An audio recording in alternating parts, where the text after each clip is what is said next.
He says, the graph now being displayed, this is the exact graph that the Prime Minister displayed. The graph now being displayed illustrates the trajectory of poverty prevalence in our country. It clearly shows that under my administration, meaning my Andrew Holness administration, we have achieved a steady and measurable decline in poverty, apart from temporary spikes in 2020 caused by the pandemic. This is a direct quotation of Andrew Holness. Now let us look at the graph. They received in 2016, because his administration is 2016 to now 2024. In 2016, poverty was 11.6%. And now it is 12.1%. It has increased. Yet we have a Prime Minister that says this graph that shows an increase in his administration clearly shows that under his administration there's a steady and measurable decline. In his administration. He didn't say there's a decline since COVID. I couldn't argue with that because it goes to 21%. He didn't say after we caused a spike in 2017 up to 19.3%, there's a decline. This man said, how can we trust a man like that? Who said that in my administration, from 2016 to 2024, when at the start he received it at 11.6, and it is now above what it was. Above what it was. Let us look. Let us look, Sophie, move it quickly, because these are the Prime Minister's words, not my words. Move again, Sophie. No, listen, no, make it stay there now. This is what poverty handing over was. In 1988, the JLP handed over to the PMP a poverty rate of 30.5%. Senator Bunting, you seen that? I want you to put on your glasses, good. 1988, the end, that is the last part of the year now. So we give them just that now. So we get it 89, 30.5%. The PMP administration that they lambast took it down under PJ Patterson and Portia Simpson Miller later to 9.9%. Absolutely. Hold on now. Hold on. The JLP then won in 2011. So we give them it 2007. We give them it at 9.9. They carried it to 19.9%. You hear what I say? More than double it. Come again now. So what about Fitz? Wait no man, make them stay no man. We don't have time for talk. Wait. The PMP got it back and moved it from 19.9 to 11. Which party is the party for the poor?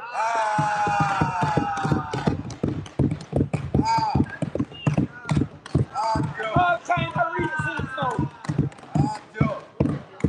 You should apologize to the people. Google it. Google it. No, Google, I'll be on time. AI it, chat GPT it. Yes. You know what? Deep seek it.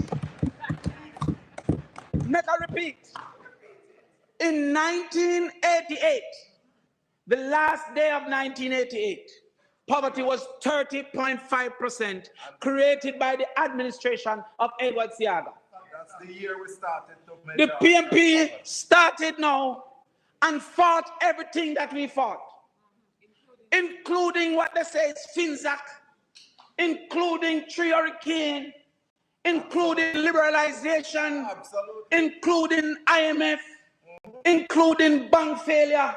We took it from 30.5 to 9.9. Absolutely.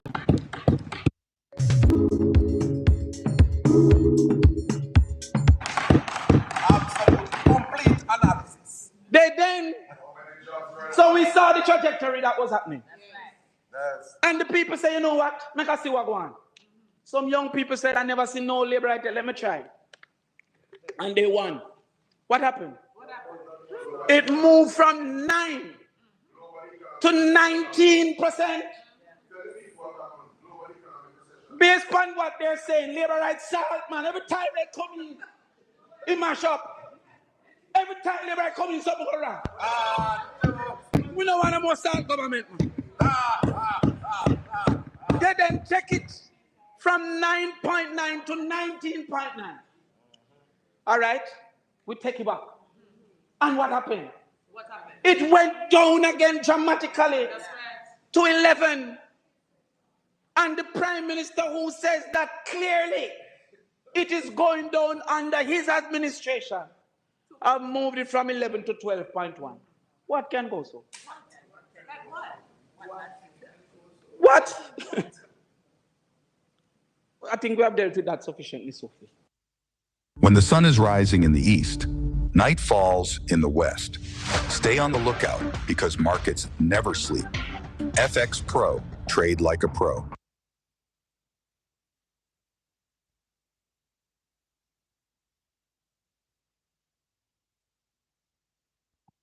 It's Friday, March 28th.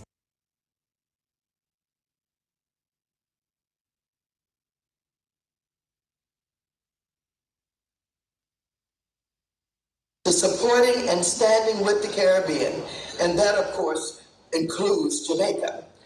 I'm proud to have worked with then Prime Minister Portia Simpson Miller in 2012 and 2013 as she brought Jamaica back from the brink of financial collapse, in large part through her successful negotiation of an agreement with the International Monetary Fund that prevented financial chaos and stabilized the Jamaican economy.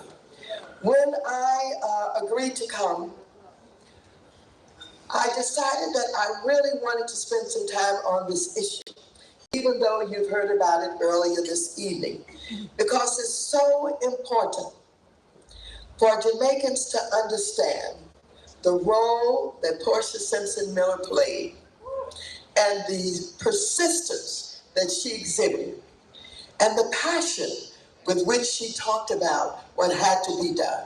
And sometimes those who are the beneficiaries of this kind of passion and work take it for granted and think, oh well. And I never want you to do that. I want you to understand that this magnificent woman did an extraordinary thing. And I want you to know that it's so important that women get credit for their work. It is important that women get credit for their work because historically, all over the world, we've been denied opportunity because they say, well, we don't know if women can do this kind of thing. We don't know if they can rise to the occasion. We don't know if they're competent enough. You know, this is man's work. And so when we are accomplished and successful and we demonstrate that not only can we rise to the occasion, but most of the time we can do it better than anybody else. So Portia, I want you to know I came here today, as they say in the church, to testify. I first became aware of the crisis facing Jamaica in November of 2012 when my friend, Ambassador Carl Masters, reached out to my good friend, Congresswoman Yvette Clarke. And the two of them reached out to me and a few other members of the Congressional Black Caucus.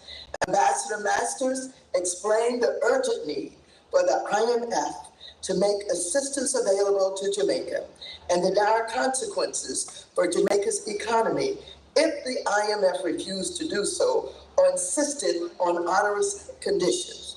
Now, for those of you who know Ambassador Carl Masters, you know when he sets out to accomplish something, to convince somebody, you cannot get out of his grip. He will talk, he will leverage, he will do everything possible to make sure you really understand. And after you tell him, I get it, I understand, he keeps talking. And so I want you to give him a big round of applause because he has been key. Blessed is the man that walketh not in the counsel of the ungodly, nor standeth in the ways of sinners, nor sitteth in the seat of the scornful. But his delight is in the law of the Lord, and in his law do we meditate day and night. For we shall be like trees planted by the rivers of water, that bringeth forth our fruit in our season. Our leaves shall not wither, and whatsoever we do shall prosper. The ungodly are not so. They are like a chaff which the wind driveth away. Good morning, and welcome. Welcome to Portland Spice TV. My name is Colin Anthony Bell, SHACKA fame. It is a blessing to be with you this morning. And we give God thanks for all that he has been doing for us and all that he continues to do for us. I want to thank all of you for joining me this morning. Welcome to Portland Spice TV. Happy to have you.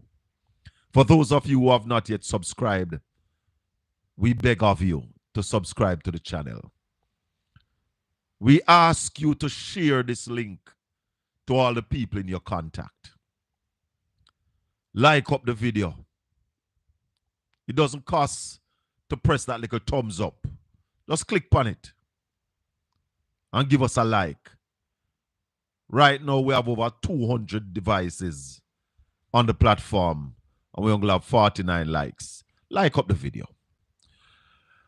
This morning is a serious morning. And we're going to be having Member of Parliament and the man with the responsibility for Portmore, Fitz Jackson, is going to be joining us this morning because the court has made a ruling.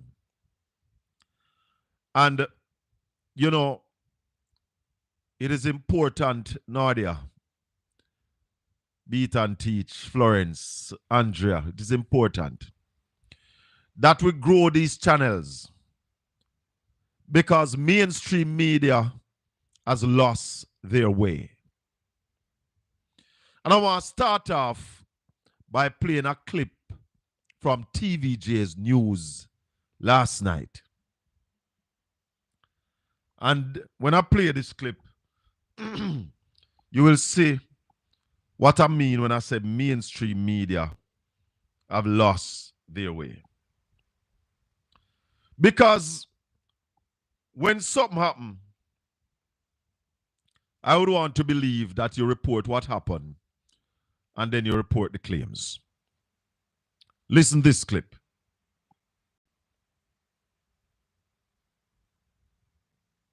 Hold on. Hold on. Where gone? Hold on, my people. It's loading. I have it in the machine. Here we go. Up first this evening, both the government and the opposition are claiming victory following a ruling handed down by the Chief Justice in the battle over Portmore becoming the 15th parish. The Chief Justice ruled that the government cannot proceed with the declaration until it complies with the provisions of Section 67 of the Constitution. That section argues that no constituency boundary can cross two parishes. South St. Catherine MP Fitz Jackson, who is leading the case on behalf of the opposition, says this is a win for his party. In a statement today, he said the court has affirmed what we have consistently maintained. The government was attempting to move forward in blatant breach of the constitutional process. However, MP for East Central St. Catherine, Orlando Terrelong, said the ruling was a win for... I want to stop it. I'm going to play the rest, but I want to stop it first. I would want to believe, and I'm not wrong, I'm not an authority on what media houses do. But a case was in the court, and the court makes a ruling. Wouldn't you carry the ruling and then you carry the claims? Who claim victory? I want to start it back from the top. With Portmore becoming the fifth. Up first this evening, both the government and the opposition are claiming victory following a ruling handed down by the Chief Justice in the battle over Portmore becoming the 15th parish. The Chief Justice ruled that the government cannot proceed with the declaration until it complies with the provisions of Section 67 of the Constitution. That section argues that no constituency boundary can cross two parishes. South St. Catherine MP Fitz Jackson, who is leading the case on behalf of the opposition, says this is a win for his party. In a statement today, he said the court has affirmed what we have consistently maintained. The government was attempting to move forward in blatant breach of the constitutional process. However, MP for East Central St. Catherine, Orlando Terrelong, said the ruling was a win for the people of Portmore and the government of Jamaica. He pointed out that the Chief Justice simply accepted the government's position that the act making Portmore the 15th parish would only come into operation after the completion of the procedure outlined in Section 67 of the Constitution. Mr. Terrelong further stated that the action brought by the opposition was a premature and desperate political move to disrupt the calm. Up first, hold on. So we hear that. We hear that. And a whole heap of things this morning, you know. Whole heap of things. A lot of things. We are hearing a lot of things. And, you know, as I said to you all the while, I'm not a blogger or a vlogger, whatever them call it. I am a broadcaster. And I'm using this medium to broadcast. So, we don't carry idle gossip. And we don't carry things where we can confirm. Now, the court has ruled that the government must satisfy the supreme law, which is the Constitution. Now, we have to take some joke in the broadcast as well. So, I'm going to play a joke for you now. You ready? I'm going to play a joke. Hold on. Quick update in the court case. Major win for you, the people of Portmore, and a major win for the government. Today, the court has said no more injunction brought by the opposition to stop the process of Portmore becoming a parish. So I have always maintained that the government is acting in accordance with the Constitution and that the application by the PMP was just premature and but another desperate attempt for them to stop the process of Portmore becoming a parish because they are completely power hungry. So the government will continue with the process in keeping with the Constitution, and of course we look forward to the day when Portmore will become Jamaica's 15th parish. My Portmore family, quick update in the court case. Major win for you, the people of Portmore, and a major win for the government. Today, the court has said no more injunction brought by the opposition to stop the process of Portmore becoming a parish. So I have always maintained that the government is acting in accordance with the Constitution and that the application by the PMP was just premature and but another desperate attempt for them to stop the process of Portmore becoming a parish because they are completely power hungry. So the government will continue with the process in keeping with the Constitution, and of course we look forward to the day when Portmore will become Jamaica's 15th parish. My Portmore family, quick. No, for me that's the joke. For me that's the joke of the week. That's a major joke. Play back the TVJ news clip and what it said. Up first this evening, both the government and the opposition are claiming victory following a ruling handed down by the Chief Justice in the battle over Portmore becoming the 15th parish. The Chief Justice ruled that the government cannot proceed with the declaration until it complies. The government cannot proceed with making Portmore a parish. Come back. Handed down by the Chief Justice. Up first this evening, both the government and the opposition are claiming victory following a ruling handed down by the Chief Justice in the Battle over Portmore becoming the 15th parish. The Chief Justice ruled that the government cannot proceed with the declaration until it complies with the provisions of Section 67 of the Constitution. That's so, Mega. What, hold on, Mega. I have a next clip that I'm going to play. Because I realize that the GLP is out to just tell pure lies. Pure lies. And I see a man in the chat room saying name Mega Volt. You're going to pour outage. Him says, SHACKA, are you sure that you are right? Because Turlang sound like him correct. You're right if you put LOL. So, I just want to play about the news clip. Up first this evening, both the government and the opposition are claiming victory following a ruling handed down by the Chief Justice in the Battle over Portmore becoming the 15th parish. The Chief Justice ruled that the government cannot proceed with the declaration until it complies with the provisions of Section 67 of the Constitution. That section argues that no constituency boundary can cross two parishes. South St. Catherine MP Fitz Jackson, who is leading the case on behalf of the opposition, says this is... And that is not AI. No, hold on, you know. Hold on.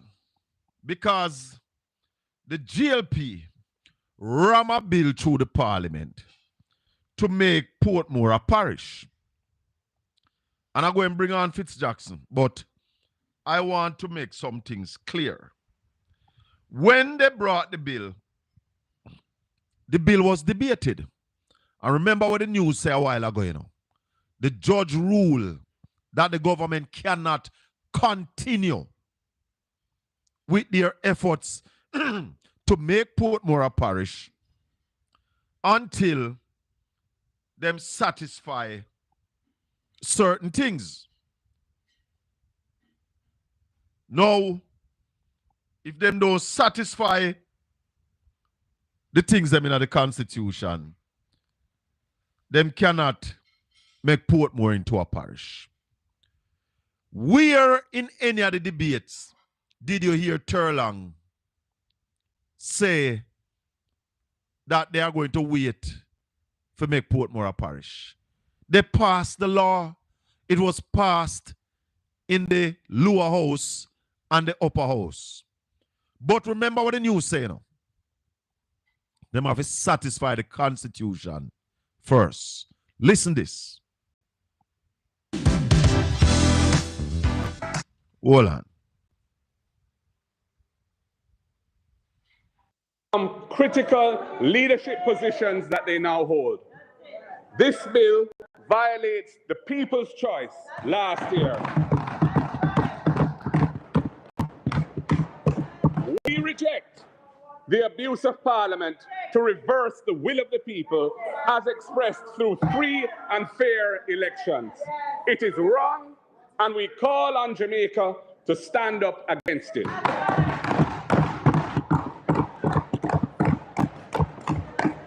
As my colleague, Mr. Speaker, as my colleague, Member of Parliament for South St. Catherine has said, this legislation listen this part gerrymandering legislation. Listen this. This is where you listen. Gerrymandering.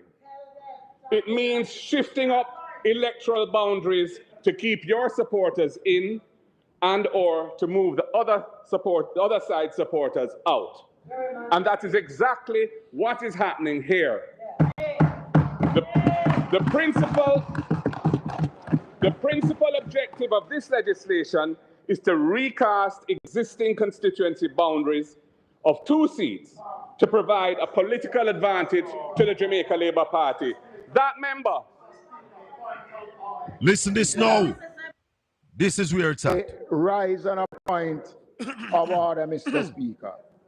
The bill that was tabled, and I opened the debate, and we are debating, in that bill includes no provisions about removal of political boundaries. Mr. Speaker, the member is misleading the House. This Parliament, Mr. Speaker, cannot alter or create political boundaries. We are creating a parish boundary, Mr. Speaker. We are creating a parish. And they must stop, Mr. Speaker.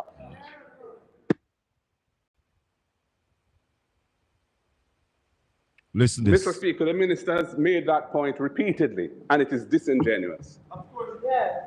Under our constitution, constituencies cannot straddle parish boundaries. You hear and that? when you configure parish boundaries, as this bill does, running through the middle of existing constituencies, you are ipso facto reconfiguring the constituency boundaries. Stop deceiving the people. Stop it. So, I want somebody now. I'm going to call Marlon Morgan. Call one when name. Wait. That little natty one there. Him not have no sense. I give him no props. Because him not have no sense. Him not really know nothing. Him just talk after people. Yeah, him talk after people. So we not call him.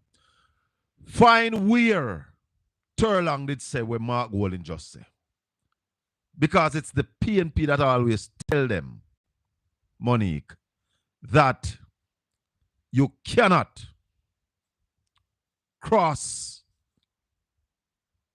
constituency cannot cross over into two parishes. And therefore, the bill was found wanting.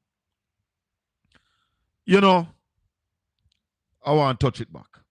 Stop it. Stop it. Made that point repeatedly, and it is disingenuous. Of course, yeah.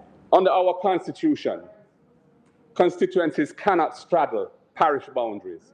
And when you configure parish boundaries, as this bill does, running through the middle of existing constituencies, you are ipso facto reconfiguring the constituency boundaries. Stop deceiving the people. Stop it. Stop it. Stop it.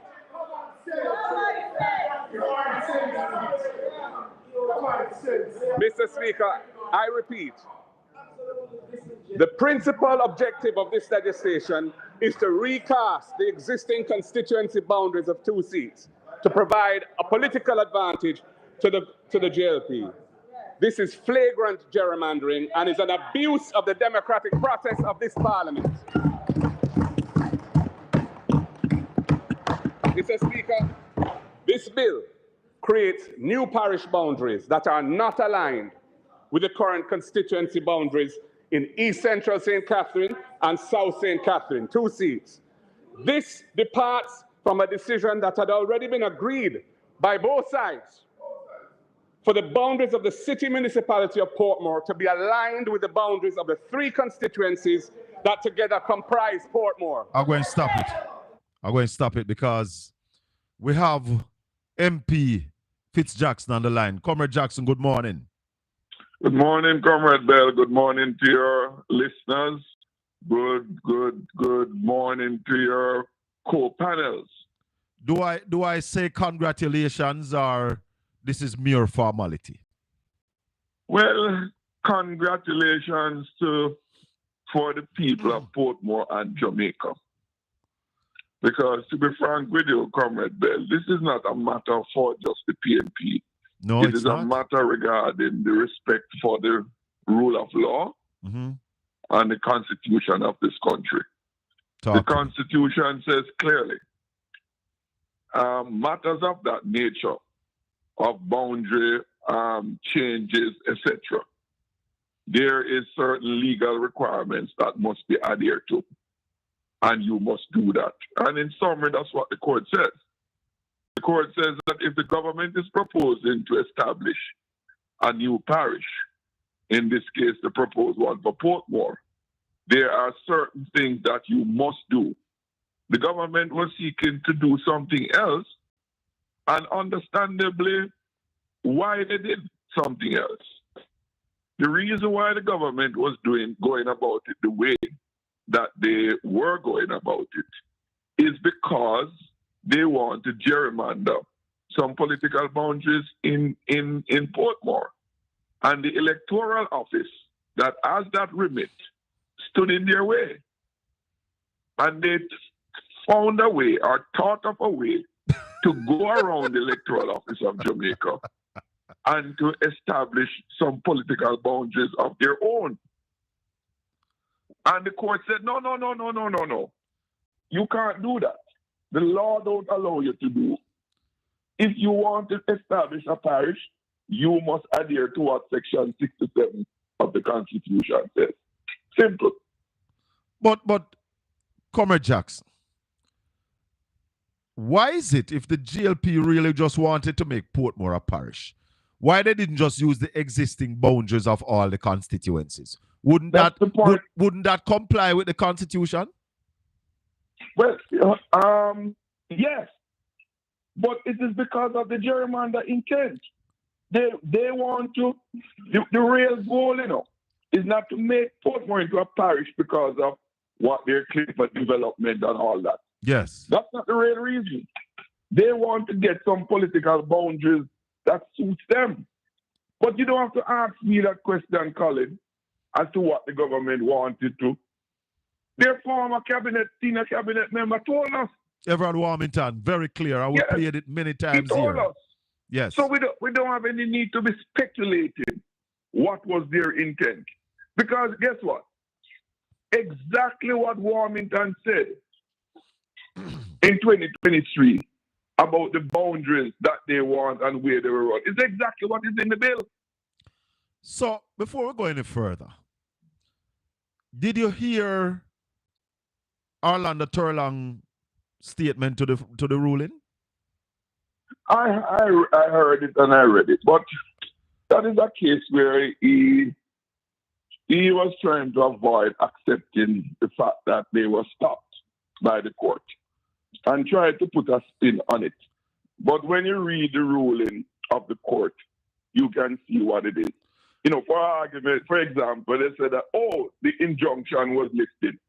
When we went to court initially, yes, for to seek an interim injunction ahead of hearing the matter, because it's important to note, this is not the end of it. But we sought an interim injunction, right, until when the court can hear our full submission. But isn't this an order of the court now? It is an order of the court. But the point I want to make is that this is just an initial stop in light of the blatant breach with the boundary. Right. But it is the boundary and other issues that are in breach. Yes. So what the interim injunction we sought was to do is to prevent the government from bringing it into action until it hears the full submission. Yes. And we achieved that the week before. But when we went to court, the minister of the government side said, we would like to make our own submission. Because at that first hearing, the judge asked them if they were prepared to give an undertaking to the court not to bring the law into effect until the matter was heard. And what was the response? They said they could not do it then because they had no instruction so to do. So they couldn't give that undertaking. Right. They subsequently came back to the court and said, yes, we will give the undertaking that the law will not be, a date will not be set to bring it into law until the matter is dealt with. But the court went further.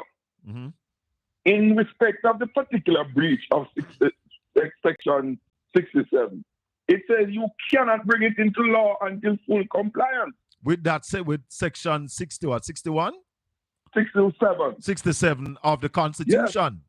Yes. It says you cannot bring it into force until when you adhere, you comply with what those stipulations are. Right. So it goes beyond just until we hear the matter. Right. It says you can't bring it into force until 67 is adhered to. And that's a ruling, and that's a ruling from the court. That is the ruling of the court. So when Mr. Terry Long says that what he has said, I was going to say it's crap, but it might not be proper, so I won't say it. It is crap. Right? It is full crap. Rubbish. That the injunction was lifted. The injunction was lifted and replaced by the undertaking that they cannot bring it into law. Right. And that's an order of the court. And that's what you went to court for. That's what we went to court for to stop the government from proceeding to bring it into law in light of the breaches that we identified. And you were successful in doing that. We got argument what we wanted. done. Let me ask you something. Let me ask you something, Comrade Jackson. You are a senior. How long you been in the parliament? Well, I've been in the parliament for 30 years now. Is there in my 31st year. Is there some water in the parliament? Because we have to now start looking at what Justice Panton said seriously. No, I don't think the water is in the parliament. They probably drink the water somewhere else before they came there. I'm not saying it's Bell Road or any such places. But there's some other place other than the parliament. There are a couple other things I want to just ask you about, Comrade Jackson, because from where I sit and I know from where you sit, the Portmore case now is over because the election will be called and dealt with before Portmore become a parish. Well, let me correct you. I wouldn't say the Portmore case is over because, as I said, the full submission is not dealt with yet. However, what we can say unequivocally too is that the boundaries of Portmore will remain undisturbed going into the next election. Basically, that's what I was going. And why do I say that? Yeah. Why do I say that? In order to comply with what the court ordered the government to do, which is to comply with 67. Yes. The Electoral Commission of Jamaica have written to the Parliament and the government and said that it will take them at least a year to sort out the boundaries. To align the boundaries to be in compliance with the Constitution. Right. I didn't say that. The people who are going to be charged to do it are set out in the order. They said that they can't do it for under 1 year.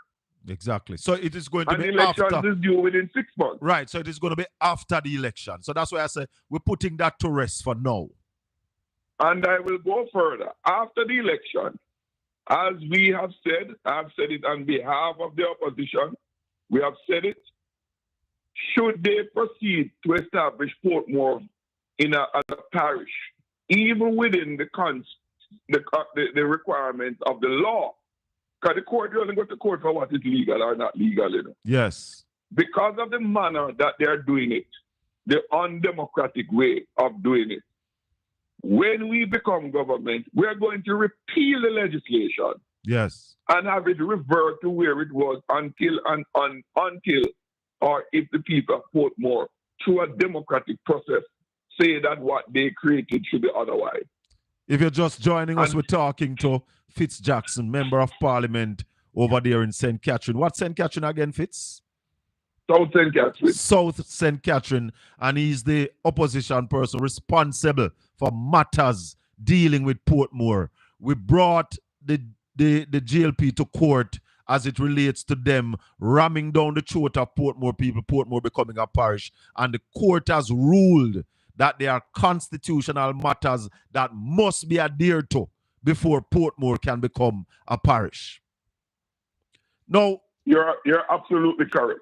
Because what it says, you can't declare it. You see, this argument, this fallacious argument that they raised as a sort of face-saving utterance, to say, we never really want to bring it into a parish yet until the Constitution is adhered to. So you can't declare a place a parish without having legal prescribed boundaries.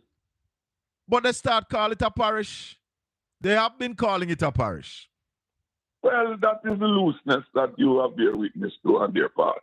But as I was talking about the water in the Parliament, Comrade Jackson, the Jamaican Parliament, the House of Representatives, in my view, has lost its honor.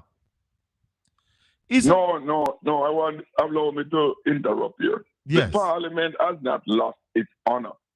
No? Persons in the Parliament have lost their honor. Well, if you put it that way, Comrade Jackson. The Parliament remains an honorable place for us to conduct ourselves in a similar way. But how if we are in breach, it is not the Parliament, it is the members. how do we fix these breaches, though, Comrade Jackson? And I want to play a clip for you. Because isn't it a rule that you should not mislead the parliament? Sorry, repeat that? Isn't there a rule that a member of parliament should not mislead the house, thus misleading the nation? Well, yes. And when they make statements that are misleading, the speaker, and this is where the speaker comes in, or to correct them. In this case, they are not corrected. But listen to this clip, Comrade Jackson. I hope you can hear it. I want to play this for you. Listen to this. Speaker. Madam Speaker, we now move to the costing of the give-ups, the promises the opposition announced. So, Madam Speaker, the spokesman on finance said that they would pay back the asset tax that is levied on the financial sector in 5 payments. So first, Madam Speaker. You hear that, Fitz? You heard no, that? It was not all the. All right. They could just summarize it. Yeah, let me do that. The Minister of Finance said that she was rebutting the opposition give back. And she said that the opposition spokesman on finance said he would pay back the asset tax in 5 payments.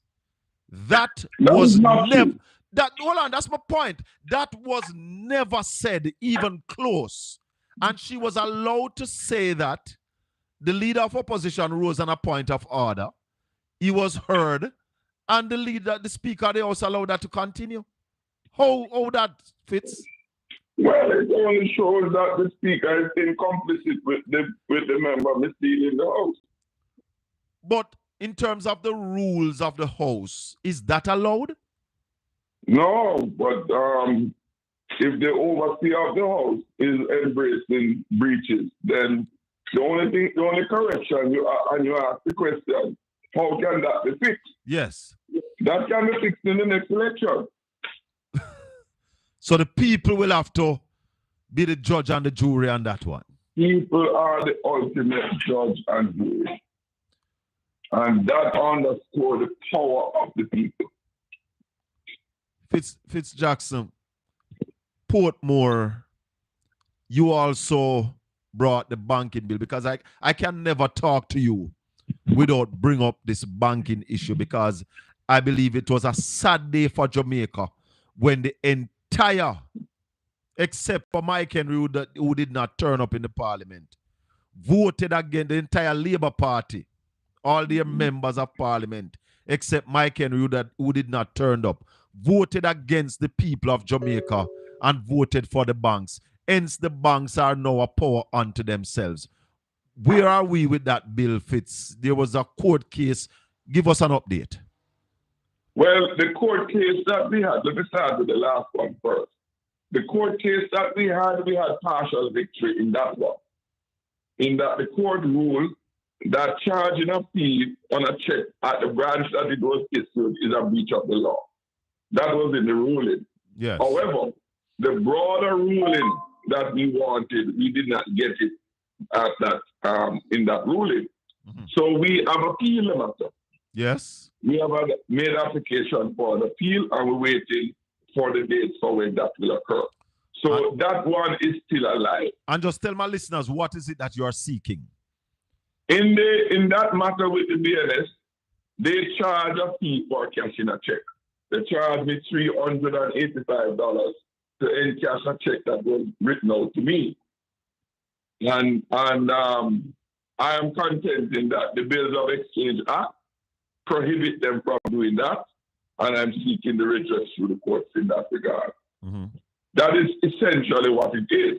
And the fact is, the ruling on that would have implications across all banks in Jamaica. Yes. But we only dealt with one bank in order to establish the court ruling on it. In respect of the bill before Parliament, yeah, it is still there, the one that they voted down. I have retabled it, and it is on the order paper of the Parliament. Ever since then, it has remained on the order paper. The government has refused to put it on the agenda for a sitting for us to debate and vote on it. And the reason is simple. They are a bit confounded. If they bring it to the vote, they don't have the courage to vote for it because they don't want to displease the banks who have them in their pockets. So, and they don't want to displease the public who despise them for the banks for charging those fees. So for them, the best thing is to just not let it be debated and no decision made.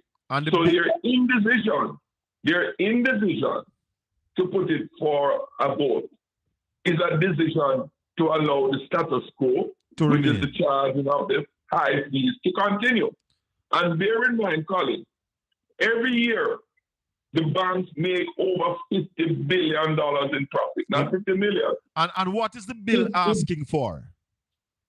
Sorry? The bill is asking for persons who do transactions with the bank, who have accounts with the bank, are permitted to make a range of transactions against their own accounts, such as withdrawals, deposits, inquiry into their accounts, the no charge for encashment of checks drawn against their account. Right. No dormancy fee, which they have now suspended because I tried to sue them on that one because existing legislation, in my mind, prohibits it. So they're not charging the dormancy fee anymore since the last 6 years. So and I went from that to people have saved some money there. And that is because of your bill, why they stopped charging that dormancy fee. Indeed. Because but I must also have to come back to the suit with BNS. Yeah. Because of the suit with BNS, and this was made public, they have also terminated encashment fees for checks at BNS. So there are some accomplishments already from the bill. Yes, the but a lot more end is of yet to charging come. of dormancy fee, and when a check is drawn to you from that bank, there won't be any fees. They no longer charge. They no longer charge for that. And let me just say this to the listeners and viewers that the dormancy fee, you put your money in a bank to save your money, and for a number of years you don't touch it. The bank start charge your dormancy fee, and it's a savings account. When you're going to save and you put on your money, you don't plan to touch it. Unless you're going to add a little more to it or something come up, you're going to draw from it. The bill is also saying that if I am withdrawing from my account, it should be free. If I am depositing to my account. I wouldn't even say free, no, Colin. I would say no charge. No charge. If I am, how can you get a favor you're granting people for let them withdraw from their account? And if I am depositing to my account, there is no charge. Exactly. And right now, to do either of those two things, there is a fee. Well, yes, and I go further, Colin. There is one particular bank that opens on a Saturday, and if you walk through there on a Saturday, they charge you an extra fee on that transaction. They call it the Saturday fee. The Saturday fee? Yes. Fitz Jackson. So today, coincidentally, today is a Saturday. So if people go into that bank on a day like today, it costs to make a withdrawal or a deposit, they're going to charge an extra Saturday fee. That is it. And now, another one too, that the bill covers, what came to my attention, the banks unilaterally convert many people's accounts into minimum balance accounts. Oh. And say they establish the minimum to be $5,000. Now you agree for it to be minimum of 5. They unilaterally convert an existing account into a minimum balance. If you should knowingly or unknowingly make a withdrawal from that account and it falls to $4,999.99, which is 1 cent below $5,000. There's a fee. They are charged $500 or $450 every month. So you imagine, Colin, you go and make a transaction against that account. Use a debit card or make a withdrawal, and it came down to be $1 less than the minimum balance. And you are unaware that it is below the $5,000 minimum balance. And 5 months, 6 months come. 6 times 5 is how much? It's $3,000, you know. Yes. 10 times $500, you know. It's $5,000, you know. Your account is now with a minus balance, you know. And you now owe the bank. So in less than a year, all of your $5,000 is wiped out. Wiped out. Gone in the profit of the bank. And now you owe them $499 because you're $1 less. And the GLP voted to keep those and systems the GLP, in place. The Prime Minister, the Minister of Finance, and all the GLP members voted against the bill so that the banks can impose those charges on you. I want to use this opportunity that you have afforded me this morning on your program to all your listeners across Jamaica. Stand up and defend what is yours. Stand up and defend your interest by making sure you vote for the PNP candidate where you are. Vote against the GLP government to protect your interest. This is a clear case. Yes. Where every single voter in Jamaica have the power in their hand, have the power to challenge the bank by making sure that they cannot do what they want to do against it. And you're going to do it through a party and a government that is standing up for you. Julian Robinson, our spokesman on finance, yes, made it clear in his budget presentation that when we are on the other side with the majority, that bill will be taken on. And it will be voted on and it will be passed. When we have the majority. Because that bill needs a simple majority, right? Sorry? That bill needs just a simple majority in both houses to be passed. Simple majority. And I want to make the point. When it came for the voting, all 29 members of parliament for the PNP who were in parliament voted for it. Yes, I remember. All the 31 GLP members that were there voting against it. It's not 31, Fitz. Mike Henry did not come. No, it would have been 32. Oh, right. And Mike Henry did not turn up. Who have openly expressed his support for the bill. So I'm saying, but I want to further do it. In conscience, could make him turn up that day. He didn't turn up that day.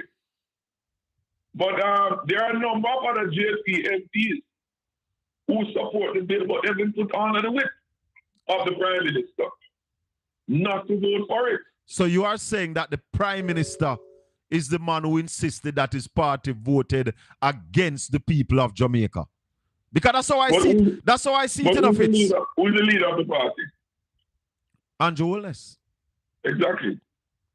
That's how I see it. You know, that vote was a vote against the people of Jamaica. The everyday people of Jamaica. And for the banks. I want to also make the point to Colin. Many people are not aware. This is not about just the ordinary everyday Jamaican, you know. It's about every Many Jamaican. Small business operators, even medium-sized business operators, who have called me to express their support for that bill. Because that's a Fitz, look here, the amount of fees that they pay to the bank, yes, it's affecting their cash flow. And it is unfair for me to pay to deposit my money for the bank to lend it. Because people, when you deposit your money to the bank, you know, it's that money that the bank lend people at high interest rate, you know. And they are charging you to deposit it. They are charging you to take it out. If you do an inquiry into your account, they're charging you. And this is what Comrade Jackson is saying, that the bank should allow us to deposit our money without a charge, to withdraw our money without a charge. Because we also remember that there are regulations in this country that you must put your money in the bank, because to have over $1 million is illegal. You're so correct. So again, my appeal, and I encourage you to remind your listeners that let this election be your election as an ordinary Jamaican. Let this be your election where you use the power of the ballot to speak for you. For 9 years, the government has taken the votes of the people to protect the banks. Now the people must take the vote to protect themselves. They must use their votes to protect themselves. When I called you, Comrade Jackson, I told you that I wanted to talk to you about Portmore and only Portmore. We have spoken about the bank, but just before you go, any thoughts on the Secretary of State visit to Jamaica? Well, I am currently studying the pronouncement, right? I am encouraged so far by the fact that the medical team from Cuba, by the utterances I have heard, will not be disrupted. That is welcome. But the full details of the agreement and understanding reached between the parties, I am not going to say with those. Right. But I can only comment on that which I've heard public, particularly about the Cuban workers. And we welcome that position of them not to take any action against Jamaica, that as a result of our relationship with Cuba and the service provided by the nationals for us. Comrade Jackson, when you joined us, we had maybe about 400 people. We have close to 600 people now. So just a recap on Portmore and the court ruling before you go. And in summary, on the court ruling, the court has ruled that the government cannot proceed to bring the law into force to make Portmore into a parish unless they adhere to the constitutional requirement as we have maintained from the beginning. And secondly, the Electoral Office of Jamaica, before I go to that, and the court ruling also requires them to have interaction and consultation with the Electoral Office of Jamaica and to comply with the requirements of the Electoral Office of Jamaica before the law can be signed into force. And it also, I will also make the point that the Electoral Office of Jamaica has informed the government and the Parliament of Jamaica that they cannot fulfill all that are required under Section 67 of the Constitution in under 1 year. And what that means is that the current term of office of the JLP will expire before any changes are made and before Portmore can ever become a parish. But thirdly, I want to make this point that we, the opposition, have made it clear. It is not only constitutional breach that the government has incurred in trying to make Portmore into a parish.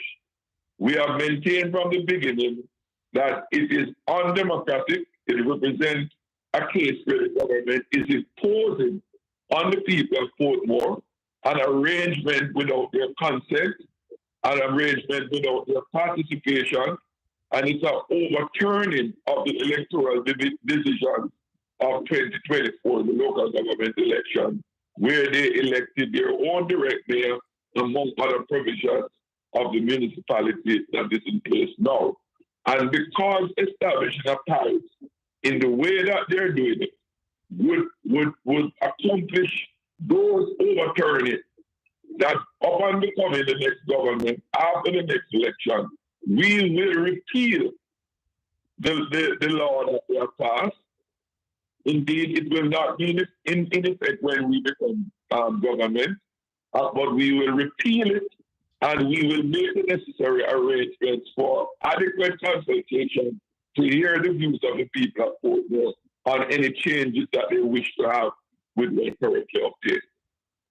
Comrade Jackson, let me thank you for joining us this morning to clear up this and give us the information on the court ruling on Portmore becoming the 15th parish of Jamaica. Thank you, Comrade Jackson. My pleasure, sir. All the very best. And best wishes for all your listeners. And I hope all of them are voters too. One love, yes. Some of them in the chat room saying that they vote in PNP. Okay, fine, good. Blessings. That was Fitz Jackson, Member of Parliament for South St. Catherine, and the opposition spokesperson on Portmore. My people, something is wrong with these GLP members of Parliament. Something is clearly wrong. When the court made this ruling, and I heard Turlong, I am now convinced that there's something wrong with these people. When I hear the Minister of Finance spoke in the Parliament, told a blatant lie, I said no. That is why the MP for West Portland said this election is going to be a battle for the truth, because them plan to tell pure lies. Lie upon top of lie. I listened to Damian Crawford in the Senate yesterday. And Damian Crawford put up on the screen a graph presented by the Prime Minister in the Parliament, showing that in 2016, poverty was at 11% when the GLP took power. And presently, poverty is at 12.6%. Now, this graph was put up by the Prime Minister himself. And for those of you, it is on Portland Spice TV. We cut off that segment and we uploaded it this morning right here on Portland Spice TV. So you can go and watch it when we finish and see the graph. And if you had watched the Prime Minister, you'd realize it is the exact graph. What Damian said he did was screenshot it. And the figures on the graph show poverty in 2016 at 11% and show it now at 12%. But the Prime Minister said that there was a steady decline of poverty, while poverty increased under this Labour right government. What a set of liars. They are pathologically mendacious. I'm opening the phone lines. 804-7072. We're taking your calls. That's 804-7072. Give me a call. And I think I want to touch base with my brethren, Conrad O'Brien, this morning too, you know. And we're constantly developing the studio, improving the studio. Because we intend to get better every day. We don't want to stay at the same place. Yeah, man. So, we can take your calls. Those of you in the chat room who are defending rubbish.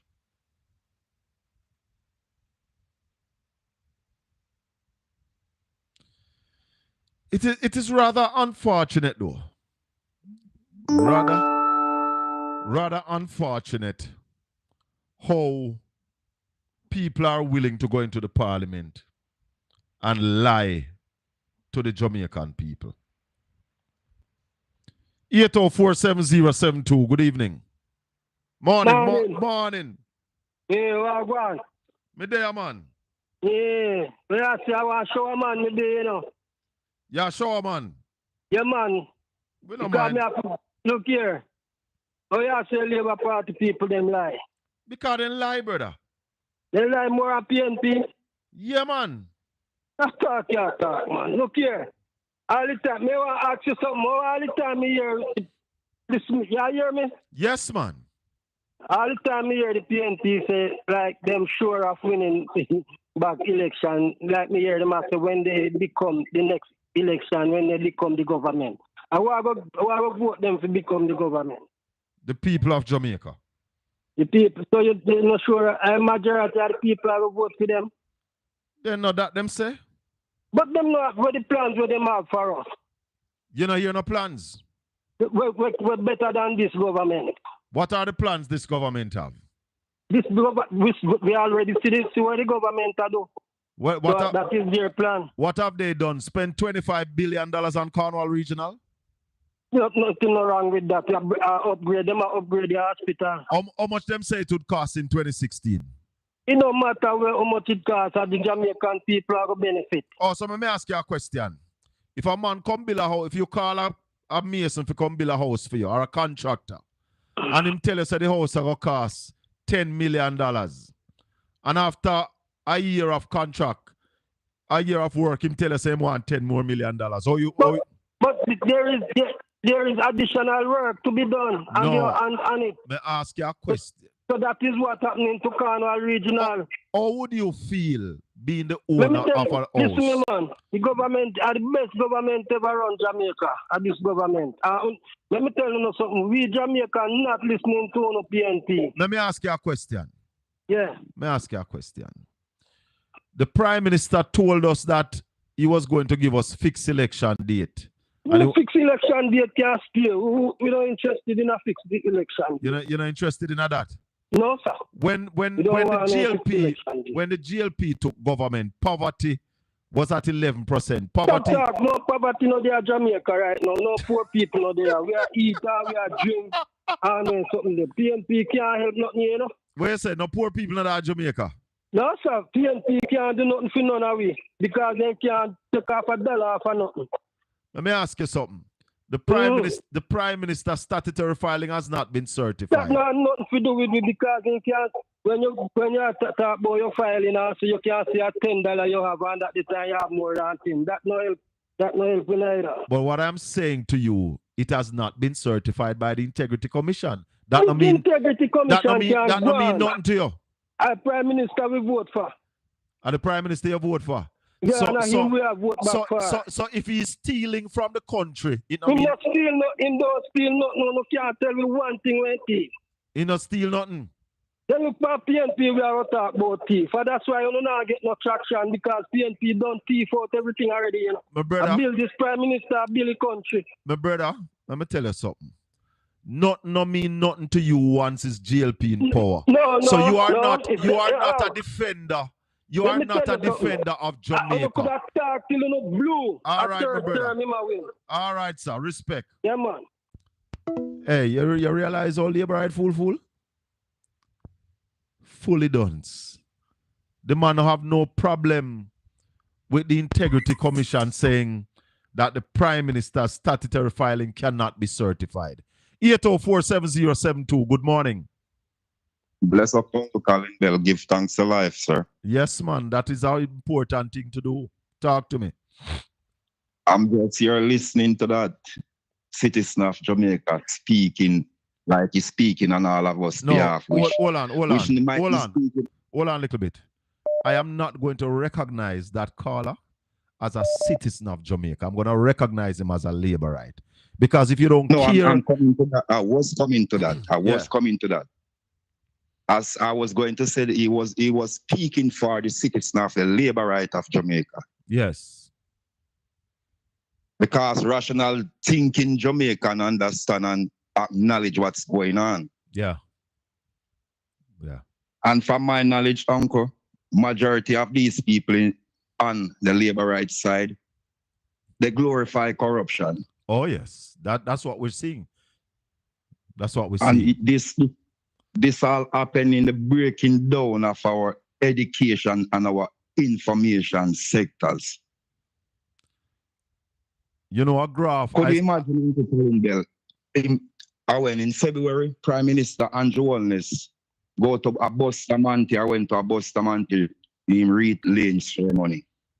And in his presentation, the Prime Minister, Dr. Honorable Andrew Holness, stood on the platform and told Jamaican people Bustamante returned to Jamaica in 1904. As the Prime Minister, you should be versed and vast in the information about the first leader of your party. I don't see where the Prime Minister go on a platform and try to correct that information. Because, Mr. Colin Bell, look at it. The younger generation coming, especially those youth who will be studying in our universities, if they should do a political research and they book on the Prime Minister saying these things to them, that confirm it is true because it is coming from the highest office. Yeah, and that's why I am concerned about the things that are said in the parliament. Because the parliament is supposed to be an honorable house with honorable members. And when you speak in the parliament, it's supposed to be gospel. And these people And not are only ready. the parliament. As the prime minister, wherever he speak, it should be truths and right. It should be, the information should be the gospel as you speak, sir. It should be the gospel because you have the people listening to you. And the people need to be educated and need to be informed. Yes, you're correct. You are correct, caller. And if you go out there and give wrong information, when you find out that the information is wrong, you should come back and correct it. He should, and he know he is trying to distort history or try to rewrite history because a lot of things, I don't understand what is wrong with Andrew. You know? I don't understand. And he think majority of Jamaicans are stupid. No, we are not. We are not stupid, uncle. Information is in the middle of our hand, just a finger press, and all information click up onto us. Yeah. All right, my brother, I'll take another call. Hello, good morning. Turn off the instrument. Morning, Colin. Yeah, man, turn off the instrument in the background. Go ahead. Yeah, man, morning. Yeah, man. So this caller that's just called right before this one. Yeah. The laborer cop. I would ask him if it is not important what is happening in our hospital in Jamaica today. No, sir. With the overrun of money in Cornwall Regional, that's not important. No, you're mad. Anything the GLP do them right. That is what the caller is saying. These are serious things, you know. Right, people sitting on the floor of hospital, right, cannot get a bed. Overrun of $20 billion in Cornwall Regional, and this is not important. I will say this to him. I heard Prime Minister Andrew Holness said, bad policy by a government can run it into recession. And I want to say that Cornwall Regional was a bad decision made by this government. You see, these people that support this Labour government supposed to look at the broad picture. If Andrew Holness sick right now, he take the plane and go America, you know? Long time. And so more of his cabinet members. Oh, yes. They don't go to doctor in right? Jamaica. Exactly. And we, the Jamaican people, should look at this. We have to go to the local hospital day to day for medical health. Yes. And the local clinics. And we should, at the local clinics, we should look at these things at least. No one can long sickness on ourselves. But it does happen. It does happen. Yeah, man. And people need to open up their eyes about these things. It is inevitable that all of us will get sick sometime or the other. So exactly. Exactly. All steel rotten. Much less man. Right? So these people need to open up their eyes and see the real facts and the things which are happening under this JLP government. And the things that are not happening. Are not, I mean, exactly anything that they're promised. Andrew Holness have promised things from 2016. I know it's 2025. But my brother, he hasn't accomplished any of it. The main thing that people must look at is that there's no economical growth in the country. And if the economy is not growing, we have a problem. I am a farmer by profession, right? And this government don't care about farming. Don't care about farming. Not at all. Not at all. They have no respect and for the farmers. People, these are things Jamaican people should look at, that especially the people that support the JLP party should look at and say enough is enough. Yes. If you don't want to vote for PMP, don't vote. Simple. If you're a Labourite and don't want to vote for PMP, don't vote. Right? But you keep on supporting the people who are oppressors. All right, my brother. No respect. It doesn't make any sense. It just doesn't make any sense. Time come for change. Time come, Colin. All right, my brother. And I choose Jamaica and I choose the People's National Party. I choose Jamaica and I choose change. What is happening now in Jamaica is untenable. And anybody who is comfortable with a prime minister that is under investigation for illicit enrichment. And he's not willing to you see, it's not like say the Integrity Commission said that we are investigating this man for illicit enrichment. And he's willing to open up his books to the media and to whoever wants to interview him, because if you're not guilty, you're going to say, listen, I am not guilty. Here are my filings. Here I am at a press conference to speak to you about the Integrity Commission and the investigation that they have me under. Talk to me, caller. My name is Mr. SHACKA. Manners and respect to each and everyone. Respect. Yes, the problem we have with in Jamaica right now, most Jamaican is a supporters of criminal. He's a 1963 born. And you see, in my days, me say Zeke's lockdown town. Me say hundreds of people dead with donuts. In my days, when you go to town and if nothing go wrong, you can go to Central Police Station in the right there. So they must say, you have to go talk to Zeke's or Dodots. And it's going on until today day. So who you talk to today? I don't know how I run things today. Who I run things? Yeah, you say it happening till today. I do remember those arguments about Andrew Wellness I run things today. But you can't come like everybody in the parliament in a fee member afraid of him. So I'm say right now. And I don't care what man want vote for still, you know. But with Andrew behavior, right now I don't think Andrew Wellness should not in the House of Parliament. Much less people are going to support. I not say support Labour Right Party, you know. I say support Andrew Wellness. Yeah, I think Andrew should have stepped aside. This is not about the jail.